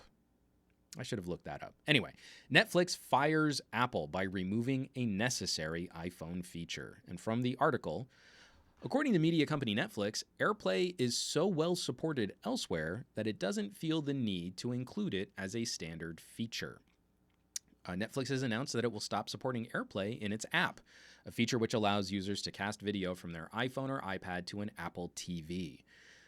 This is a quote from Netflix. "We want to make sure our members have a great Netflix experience on any device they use." This is the company told Mac Rumors. With AirPlay support rolling out to third-party devices, there isn't a way for us to distinguish between devices, what is an Apple TV versus what isn't, or certify these experiences. Therefore, we have decided to discontinue Netflix AirPlay support to ensure our standard of quality for viewing is being met. Members can continue to access Netflix on the built-in app across Apple TV and other devices. And then the article goes on to say, well, given that Apple has its app in virtually all set-top boxes and mobile app stores, there's not a huge need to have AirPlay support built in. So I have not played with an Apple TV since the first generation, like Mac Mini box of Apple TV. I'm wondering, so this is what's confusing. Like at home, I just realized like 2 of our TVs have Netflix baked in, and we've stopped even using the Chromecast for streaming Netflix. So I just realized like I'm a part of that target demographic that Netflix is talking about, like using extra dongles or boxes to stream. I fought having a smart TV for a really long time, and then our 2 most recent TV purchases have apps built into them. It's kind of interesting. Like Apple looks like they're really moving towards services anyway. So if the Apple AirPlay or TV service is just going to be built in, like it's just software, then yeah, it kind of doesn't make a lot of sense for Netflix to continue doing maintenance and support on something which doesn't really seem to have that big of an impact on the market. From @FatProduce, I just wish Apple TV supported the casting standard. Sherelle Abdul replying to Andrew, but they do. It's called Apple's own, Apple's own casting standard.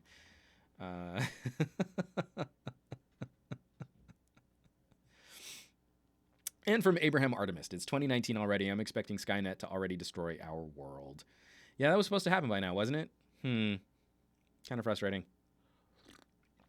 So I think it's really obnoxious when a service pulls support for a platform. Like I mentioned, Google versus Amazon. No one comes out ahead on that. It is just 2 companies like schoolyard bullies shoving each other until one of them falls down. But this one's kind of interesting to me. The cynic in me wants to point to Apple's going to be making its own streaming competitor, a content delivery service, which looks like it's going to try and rival Netflix. So does Netflix want to continue investing in a product or a platform of products, which will then become direct competitors? Like, hey, it works on your Apple TV. Or is this is the cynic in me, the tinfoil hat wearing cynic in me, is this just an early shot to say, buy something else to stream Netflix, get off of your Apple TV? That to me seems like that there could be like that business play in mind. You already have a smart TV. The Netflix app is on the TV. Just start using that instead. And then it chips away at this ecosystem argument that Apple's been making, that all of your Apple things just work all together. Well, Netflix doesn't need to work on your Apple TV. It can work just on the software built into your TV. So don't use your Apple TV. There's nothing to see behind the curtain. So I just feel like that to me seems like it's more a business play than we're really concerned about our consumers' experience. We can't certify AirPlay. We can't. It's just no way for us to know that you're getting a quality experience. So use your web browser instead.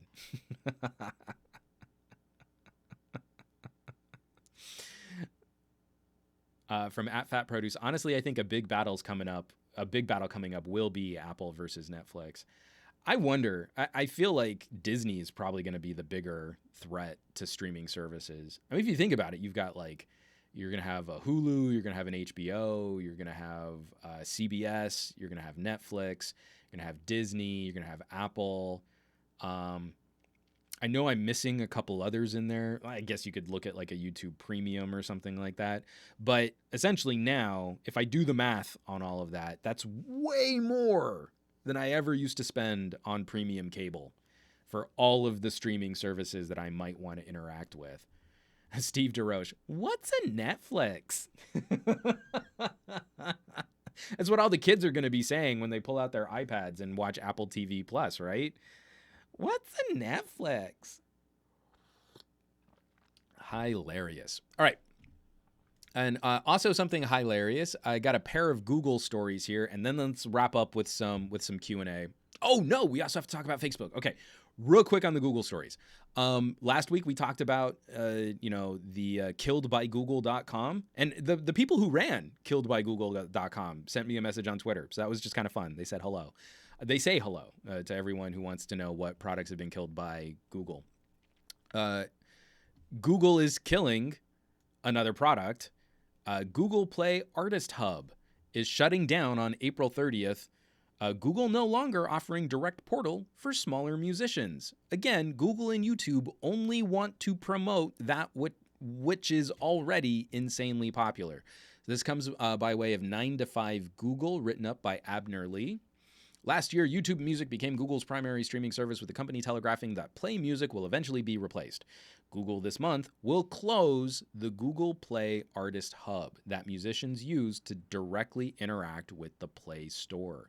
Smaller indie artists that were not signed by labels could use the Google Play Artist Hub to manage their presence on the Play Store and upload and sell songs. In an email today, Google told those musicians that the Artist Hub is shutting down on April 30th. YouTube Music is cited as the reason by Google. So, at the end of the month, all existing songs and albums uploaded through the Google Play Artist Hub will no longer appear in the Google Play Store or Google Play Music service, including the paid streaming and free radio service. That's the knife twist right there. You were a smaller artist, you were an indie artist, you uploaded that was part of like the streaming and radio play. I know we're moving everyone over to YouTube Music, but that's not transitioning. That's not moving with you. You're just gone from that streaming platform, which still has, a small base of subscribers off of it. So, yeah, that's really scummy. Again, it would be like, it wouldn't be so bad. Like, hey, you uploaded to this. It's on Google Play. We're still selling music through this portal. You can buy songs on Google Play. So you can't add anything, but we'll manage what was already on the service. They're taking that away. So you were on Google Play. You were approved. You were selling. You could send out links. Let's say you built your music purchasing strategy off of Google Links. You have to go and fix that on your website now. You have to change all that up. You could point to, hey, if you want to stream my music through this service, you could go over here. Now that's gone. From Adriano, I thought YouTube Music and Play Music is kind of the same thing. Kind of the same thing, but those services don't migrate all features. And that's why people were getting frustrated with YouTube Music, because it launched way broken compared to Google Play Music, but they want to roll everything up under the YouTube umbrella. So again, Google made another competing service to a service they already had, changed the label on it, and now they can restrict what's on that easier because it's starting from a fresh base. And they're doing it. Just if you're a smaller player, you can't play. They did this a long time ago with Google Play Books. That's why my photography book is only on Amazon Kindle. It's on the Kindle service because I can't submit a book to Google Play Books. They shut it down because I'm self-published. I don't have a major publishing contract. So Google really doesn't want to give you any tools to help you grow or build. They only want to handle you if you're already super huge. From Moomin74, will they keep Play Music for those who want to buy rather than a monthly subscription? I'll be really curious to see. Apparently, if you look at the metrics, and like iTunes, I think is one of the best markets to look at. Is like almost no one is buying music digitally from download sites like that anymore. I want to say total vinyl sales over 2017 matched total music download sales on iTunes. Someone look that up for me because I could be totally wrong. But I've started going, if I want to buy a download, I start going to like HD tracks because I want at least CD FLAC quality, archival quality. I'll turn it into an MP3 just to save space. Oftentimes I don't. I've actually just been loading FLACs, especially on my LG phones. But if I buy music and I can't just go and buy a disc, because there's also this adorable little mom and pop music shop just within walking distance, and I love supporting them. And then you also get super cheap CDs, like they're used, but they're fine. But when I download something, I don't buy it from Google Play. I'm really grateful I'm not supporting Google Play because it looks like Google Play will probably start going away, especially if you have like an uploaded library. Like, is that going to die too? I had all my music backed up on Google Play. Now I'm going to have to find a way to play it all out of OneDrive. But I don't buy the compressed digital audio files from iTunes or Google. I'll go to HD Tracks or some other, or sometimes if I can, buy directly from the musician, and then they get way more money on that purchase. From Harry's Beauty, Jennifer Lopez's new music video has an LG G8 ThinQ on it. Now she's making a vlog with her iPhone. I'll have to look that up. That'd be hilarious. I know it's one of the things I really love watching MKBHD tag people on is I totally love using my fancy non-iPhone tweeted from my iPhone.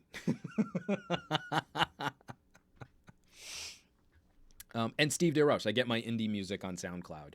I know like there are other avenues. It's just there was something sort of mainstream and legitimizing, and I don't like, again, I like having a catalog. I like being a collector. I don't like leasing everything, I have this crazy, insane music collection, and now I've started sort of going back and trying to make sure everything's in at least full CD quality, if not higher. Like, oh man, I've got this gorgeous vinyl rip of the first Rage Against the Machine album in 24-bit 96K DAC. The files are huge, but it's the most pristine vinyl rip I've ever heard. And you plug in nice headphones and you really power those headphones on a good headphone amp, and it's unlike anything you've ever heard before. And the album is an amazingly mixed and mastered album. That first Rage Against the Machine album is gorgeous. But this vinyl rip of it is just insane.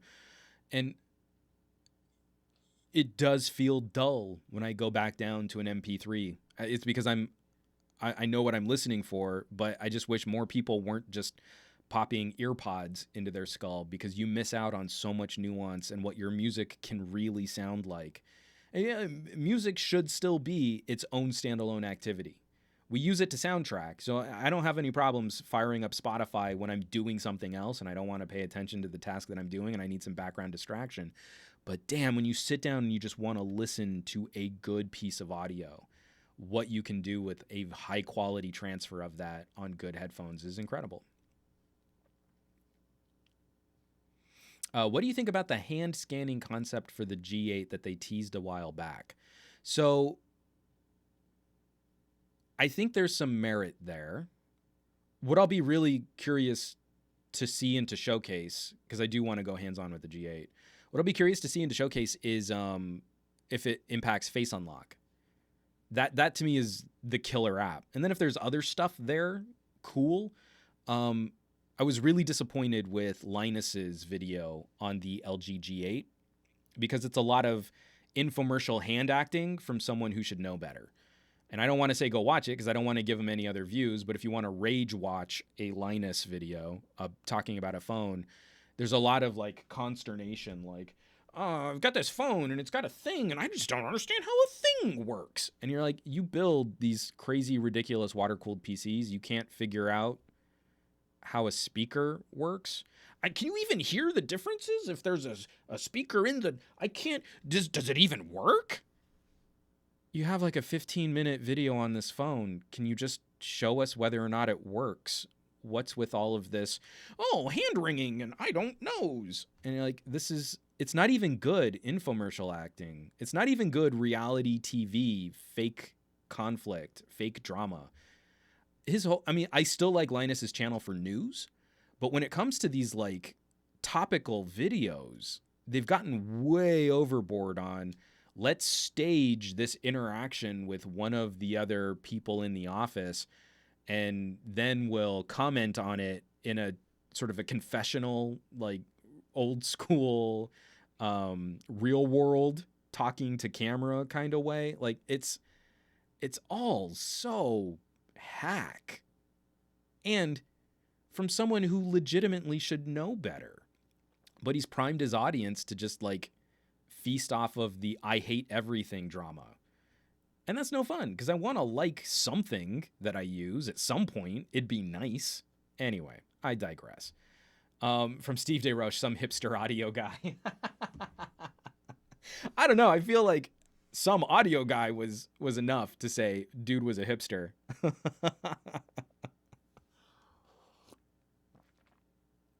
From Waris Amir Muhammad, you should have joined the roasting of Linus Sebastian.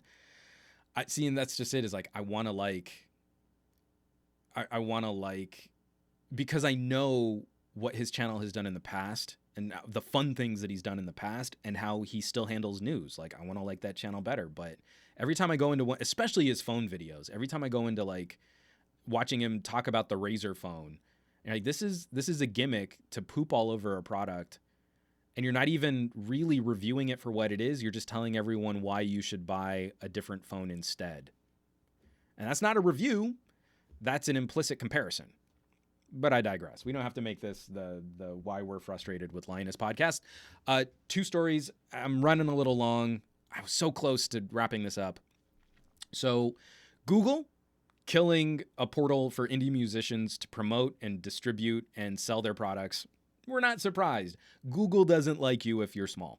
One thing that I think is kind of interesting, there's a rumor out here, and this is coming by way of tomsguide.com, written up by Jesus Diaz.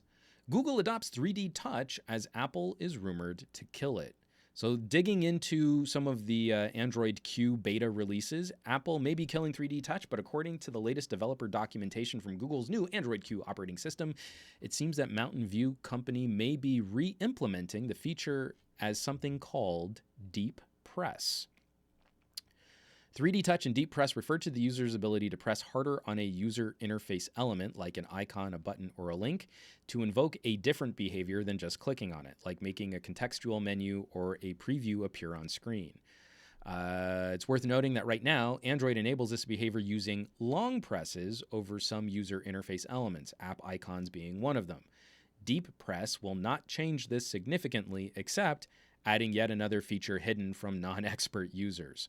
And they go on to talk about, this is built into the iOS experience. Like iPhones have this stuff, but no one really uses it. That's not really a thing. So my big problem with, I've got my iPhone XS. There's zero conveyance. It's a fancy word of saying there's no way to know what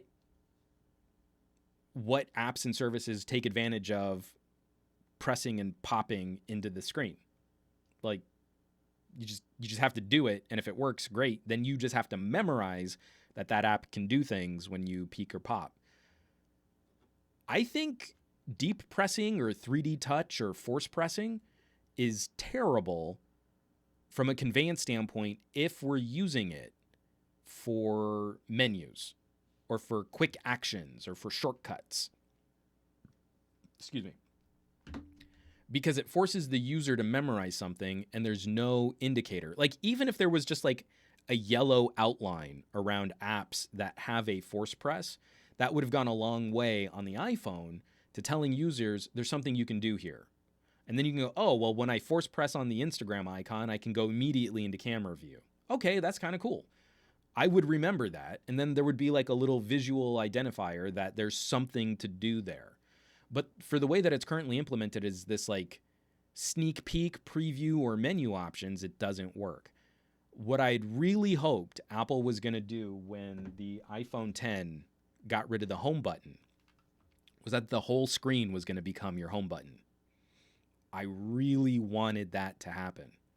So it didn't matter where you force pressed, you would go home. And I thought that would be a huge benefit for accessibility.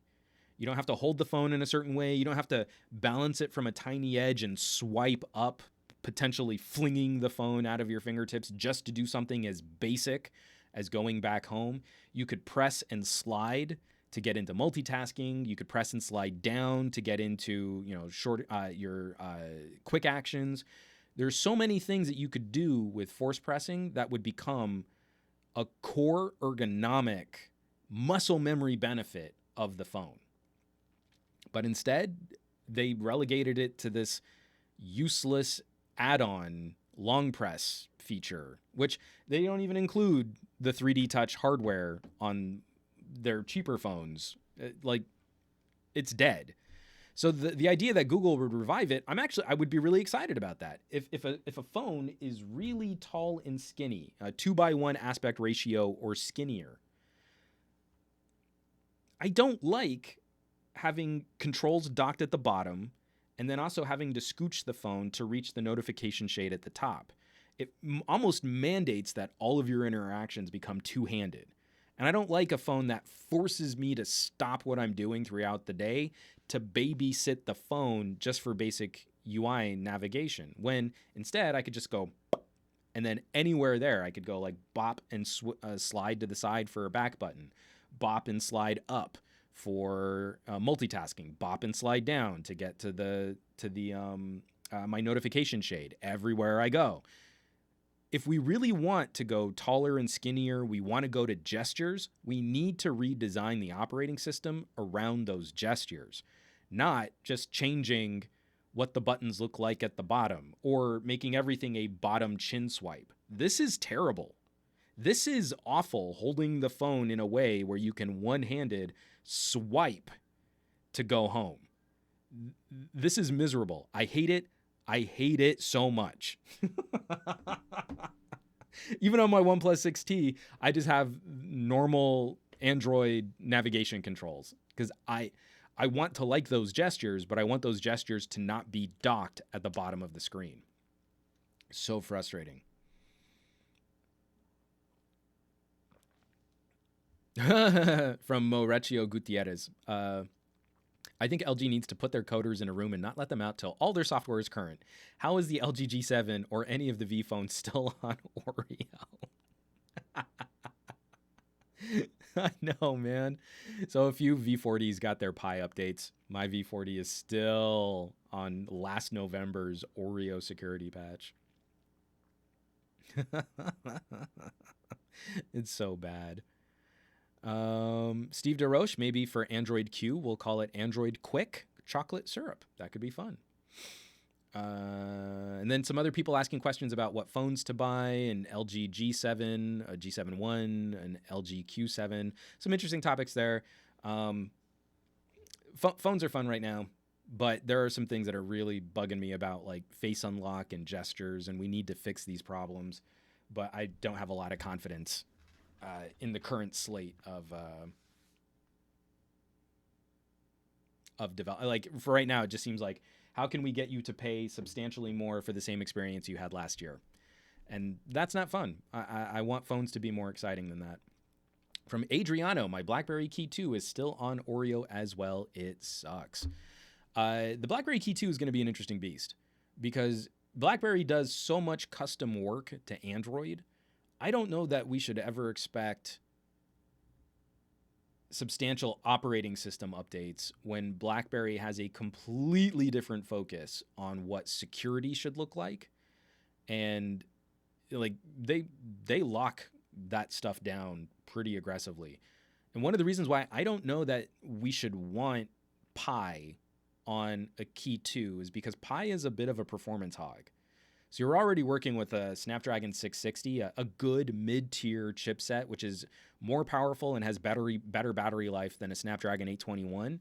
But it can get a little laggy if you hit it with a lot all at once. Pi will make that worse. So it's very likely that BlackBerry might be sitting out any type of operating system update like that because it impacts performance. So if you can keep the performance running relatively smooth on the Key 2 on Oreo, they might stick with that. But then I would hope that they just keep up with good security patches, good support for their own software and services. I see regular updates to a lot of the BlackBerry Hub and BlackBerry. There's the privacy shutter. I think recently got an update. But those internal BlackBerry services, BlackBerry Mail, Contacts, et cetera, et cetera. The BlackBerry Launcher, I think, just got an update too.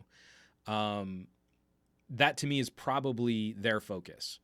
From an Android enthusiast perspective, that sucks. We want new, we want the latest and greatest, we want new features. But I think BlackBerry is more interested in making a business grade or corporate grade security platform with very, very good battery life. And they're the only solution for a hardware keyboard. So their focus is always going to butt heads with what Android or technology enthusiasts want. And that's going to be a bummer, and I don't think they'll be able to solve it in the near term. I kind of hope they sit out the Key 3 until we get more of these updated 600 series chipsets and a 700 series chipset. I like that they make a premium product with that mid-ranger, but I do want to see a BlackBerry Key 3 that can survive 3 days of real use and still keeps up with the security conversation in a way that doesn't drive us crazy when Android updates come out, but our BlackBerries don't get those updates. I think that's going to be really hard to do. I think it's going to be a very difficult challenge for TCL working with BlackBerry. Let's see. From Doomer231, if any Android phones come out with 3D Touch from iPhone, I hope an app gets made that will let you navigate the phone how you want. How you mentioned, Juan. I'd love it.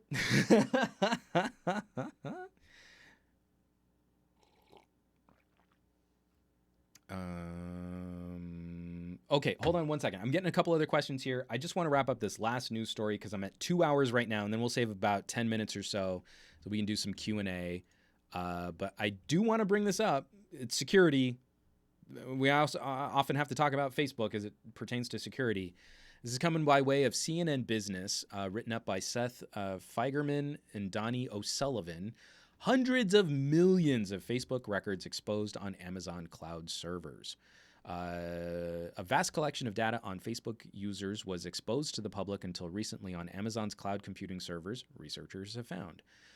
2 third-party Facebook app developers were found to have stored user data on Amazon servers in a way that allowed it to be downloaded by the public, according to a report from UpGuard, a cybersecurity firm. One of the companies stored 146 gigabytes of data containing more than 540 million records, including comments, likes, reactions, and account names on the Amazon servers, according to UpGuard. The number of users whose data was included is not yet clear. Always worth mentioning, commenting, revisiting, when something like this happens and we see yet another hole in Facebook's monetization plan, if you still have accounts on Facebook or Instagram, might be a good time just to go check, see what apps are connected to it, what services are connected to it, disable anything that you're not using, maybe switch up your password. I know it sucks having to change up passwords and stuff.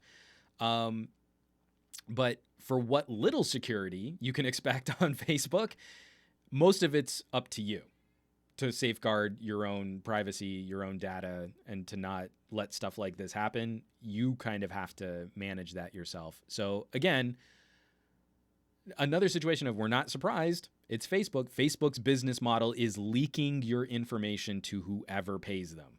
Facebook's business model you're not even the product as much as you are the fuel which powers the product. You are combustible material that people pay for to run their Facebook product. I mean, we're basically just garbage dumping data at this point, and Facebook's model is just eating up as much garbage as possible.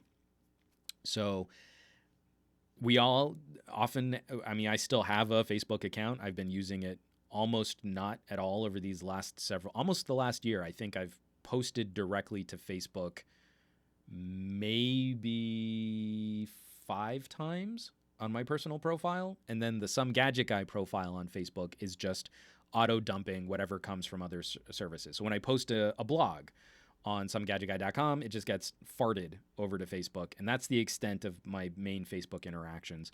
And as soon as I get a message on Facebook, I write them a reply saying, hey, can you talk to me off of Facebook? And then we have our conversation over email, and it's great.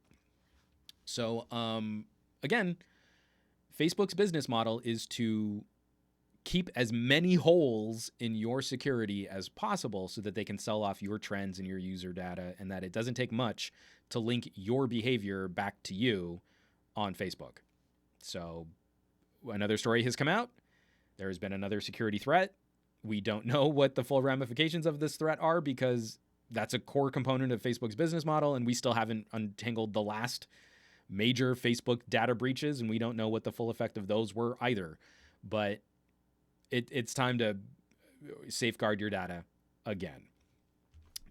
Okay, so we've got some other comments here. Someone else, where was Mo had a comment about why waste time on Facebook? Just move on. They are data collectors and they won't change. That's their cash grab. From Waris Amir Muhammad, Facebook, not even once. I logged out since 2014. And from Daniel Ramos, this is tricky. This is really hard because you're asking people to change their behavior.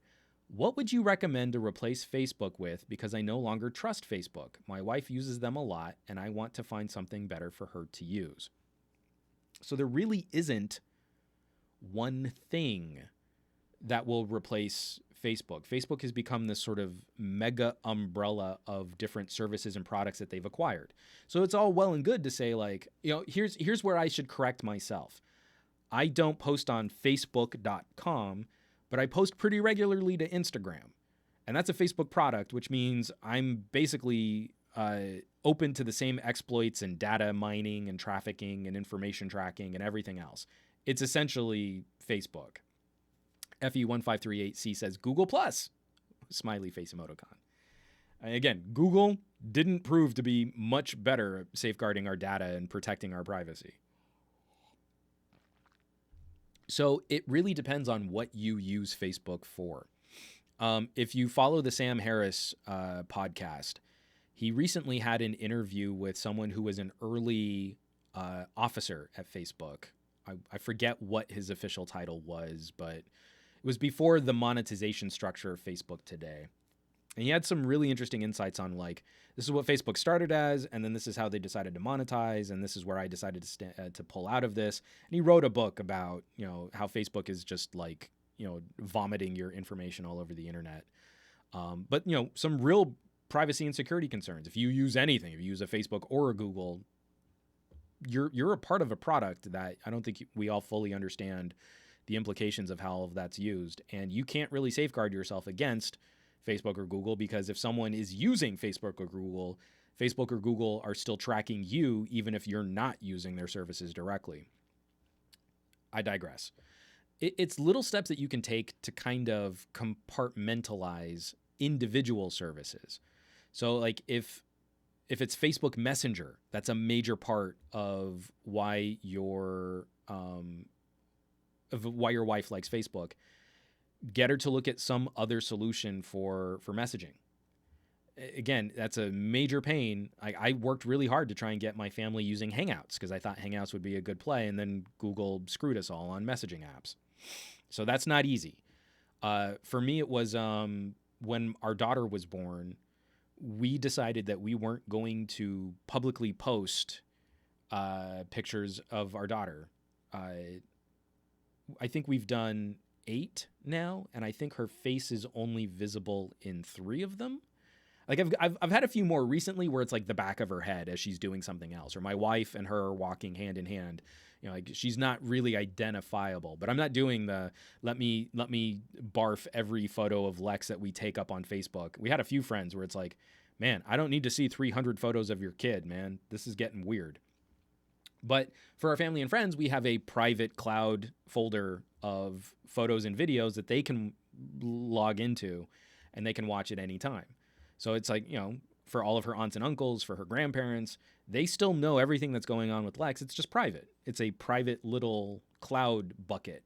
And we host ours on OneDrive. So it's really more, and this is what's frustrating, is it's very convenient to get kind of just roped up into the Facebook bucket of services. But if you want, it's not that hard to pull individual services out and use them for specific things. I'm actually going to try and do a video coming up. I haven't finished finding all of the solutions, but it's things like maybe I don't want to use Facebook for sharing photos. I could use something like OneDrive and keep that private. Maybe I don't want to use Apple or Google Maps, and I could use Here Maps instead, and then have like good tools for downloading maps when I'm traveling internationally. I still do that a lot. And I want to find like getting out of Google, getting out of Apple first party services, getting out of Amazon and Facebook services. What would it look like to kind of make a phone which can circumvent some of the more glaring tracking and data mining services that we use?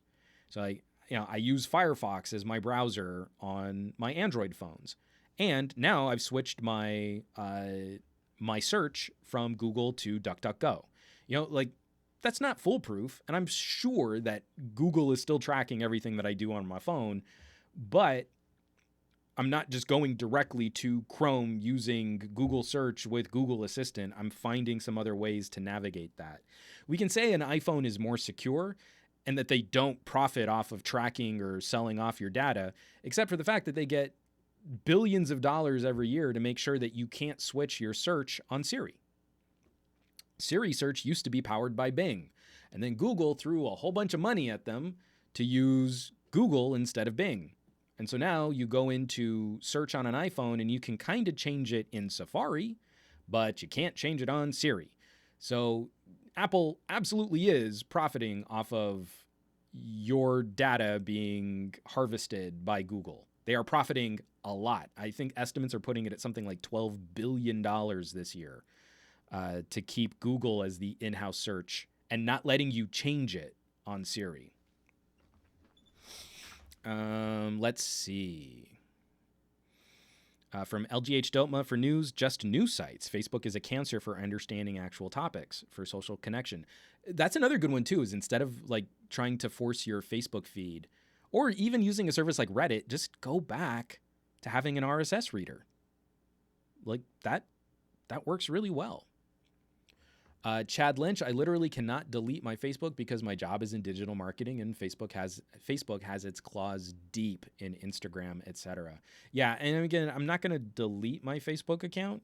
I'm going to keep auto posting to Facebook, but I also feel like from a personal standpoint, what personal information I give Facebook has radically been curtailed.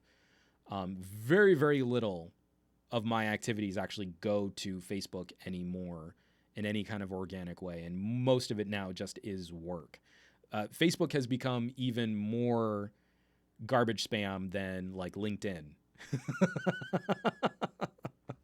and used in similar ways. Let's see. James Vincent deleted Facebook in 2013. I don't miss it. From Moecio Gutierrez, just get people on GroupMe or WhatsApp, but Facebook does own WhatsApp. Again, I mean, like if you want to avoid that, there are other chat. So I mean, you could always fire up 50-person video calls on Skype. As much as I love Microsoft Office and OneDrive, I am getting a little nervous because Microsoft's cloud and server-side strategy is leaning a little more like Google's. I'm I am getting a bit anxious about the direction Microsoft is heading. So I'm hoping that they don't go full bore into the same type of user information services that Facebook makes their money on. From Casper Nymad, I'm hoping to see RCS become a global messaging platform. And that'll be huge too, where a basic texting app could likely take over for most of what people use, from iMessage to WhatsApp to Facebook Messenger. When RCS becomes sort of an agreed upon standard between all the different carriers, then that'll be huge. That could be great. LGH Dotma, I use Quant instead of Google. It's apparently also private, but the results are way better than DuckDuckGo. I'll give that a try. I've not used Quant. I'll see if I can plug that into Firefox and give it a run for a bit. From Violet Bird, geez. I know, right? Doomer231, DuckDuckGo search results are better than Google sometimes. Again, like, it's always hit or miss. I was using Bing for a really long time because they bribe you. You know, like, if I want my $5 Amazon coupons, then I'll just keep using Bing. And like, it was fine. Like, search hasn't become so precious. Like, Google's lead in search isn't so dominant that you can't get meaningful results out of other platforms. And DuckDuckGo has been fine. Like, I get what I need out of it, though sometimes I do have to get a little creative with how I do my search. Oh, that's the one I was thinking of. Doomer231, Telegram. Telegram is a good alternative to WhatsApp. That could be something that you might be able to migrate friends and family to. And again, having those conversations about privacy and security. Steve DeRoche, Discord. Discord could be, you could set up like a family-based game-style chat where you could jump between text, audio, and video conferencing capabilities. That could be really cool too. I actually hadn't thought about trying to do that with my family, but Discord could be a fun, just constantly running instant message for the whole family solution. The Executioner. In Greece, everyone has a Facebook Messenger account, so nobody can really delete it. And in many areas around the world, Facebook leverages their financial relationships with local carriers to make the internet Facebook. There are several countries where your main portal for interacting on the internet is basically just Facebook, because they just dump a whole bunch of money into the local coffers of what the carriers do. And that's sad. It's like going back to the old AOL days. You're not really on the internet. You're just in a big AOL sandbox. Well, for a lot of people around the world, that's Facebook now. So, folks, I've run long again. I don't think anyone's shocked by this. We should go ahead and start wrapping this up. I'm going to have a bunch of videos coming out on the channel this week. Some things I think you're really going to enjoy. Audio commentary, camera commentary. I'm still hoping we'll see some updates on phones like the Nokia 9. So, stay tuned. Keep your eyes peeled. And I think we'll have some fun things to talk about, especially starting tomorrow. I'm going to rest up today and just finish up a few videos and get them uploaded. And I'll get some stuff published, finally. Really bugged me, man. I was really upset when I saw that camera thread pop out of my G85. So I hope that that's not too expensive to fix. It shouldn't be. I think it's like 3 screws on the bottom of the camera, but you never know with some camera bodies, like what it takes to actually repair that kind of stuff. But yes. So tomorrow, videos, channel, YouTube. If you're the type who's inclined to share videos on social media, like, I don't know, maybe you post a lot on Facebook. Not with this audience. Can always appreciate that extra conversation, that extra chat. I want to thank Marvin C. again for dropping that super chat in the beginning of the show. And also, thank you so much for some fun conversation on these topics. We're in sort of an in-betweener time period, like the Galaxy S10 commentary is starting to wane. The P30 Pro is out there. We're seeing people posting all of their amazing low-light photography from that phone. I still don't know if I'm going to go hands-on with the P30 Pro right away. I'm kind of slow playing it just to see. I think I want to focus more on the Mate 30 at the end of the year, but we'll see. I'm talking to TK because we need to do a phone swap too. So I was hoping the Nokia would have another update by now, because I want to switch his Galaxy S10e for my Nokia 9 PureView and just see how he likes it. So we're going to do another collab coming up on that soon. And then this Friday, we're going to be doing another creator chat with John Redinger. So the formerly of Techno Buffalo, John Redinger, now doing his own standalone YouTube channel commentary, talking a lot about Apple. This Friday, stay tuned for that, because I think that'll be a fun conversation. We haven't nailed down the time yet, but it should be in the morning Pacific time. I'm going to confer with him this afternoon and finally lock down that time, and then I'll have a post up on SomeGadgetGuy.com. I'll post about it on Twitter. But he's just a really cool dude. And again, another person who's been going through a number of changes in his content distribution, his production strategies. I feel like some people are starting to fall into an existential crisis, and some people are evolving and coming up with some really clever solutions for the current state of tech conversation. So I think John will actually be a fun, positive conversation about how to like really control and really own what you make. So I think that's going to be valuable. And just to wrap this all up, well, of course, I like to front my Megapickle mugs if you want to support production on this channel. Only for the month of April, for my April Fool's joke, are we doing the bokeh shirts. Bokeh. Bokeh. This is how it's pronounced. So if you would like to show your displeasure in t-shirt form to Apple mispronouncing a beautiful Japanese word, you can go to SomeGadgetGuy.com and you can pick up a bokeh shirt. After April, they're all going away. And Steve DeRoche kicking in another super chat just to wrap up the show. Thank you, man. That is so cool. I really appreciate this.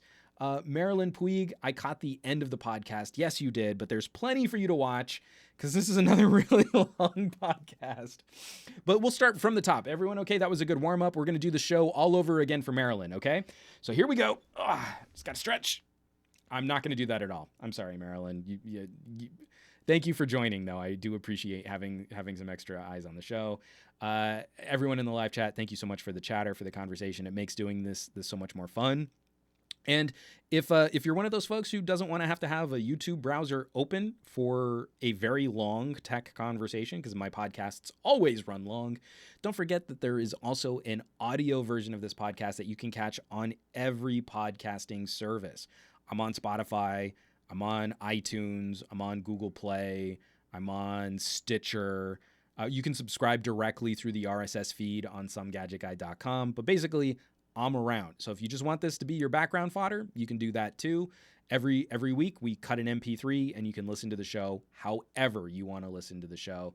And I think it's still a pretty good listen. And you have to worry about my cracked camera sensor video feed. It's great. God, I hate replacing camera bodies. Okay, so thank you so much. Tomorrow, new videos, some really cool stuff. Stay tuned. Some upcoming audio headphone reviews. Definitely getting back into my audio roots. And there's another accessory I'm forgetting. I don't remember what it is. That's going to be super frustrating. And not this week, but next week, there's going to be a new Newegg Now. So we've been doing Newegg live streams, but we're going to be going back to a fully produced Newegg Now show next week.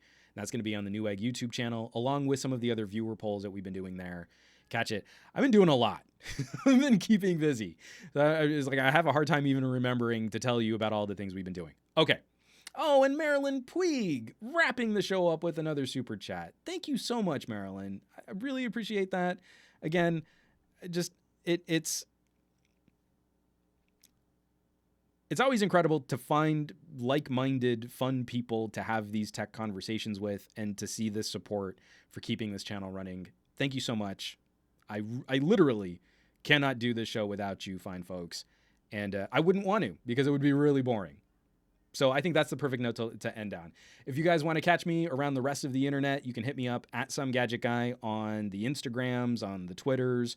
I'm going to be doing a game stream this week on Twitch. I don't know exactly when, but I've been playing a couple new mobile games that are going to be a lot of fun to take a look at. And I might do sort of like a potpourri. These are games that I think are fun that you could play on your phone that don't have stupid microtransactions. So I'll post about that too for those of you on the Twitch. And I think that's it. I think we can wrap this up.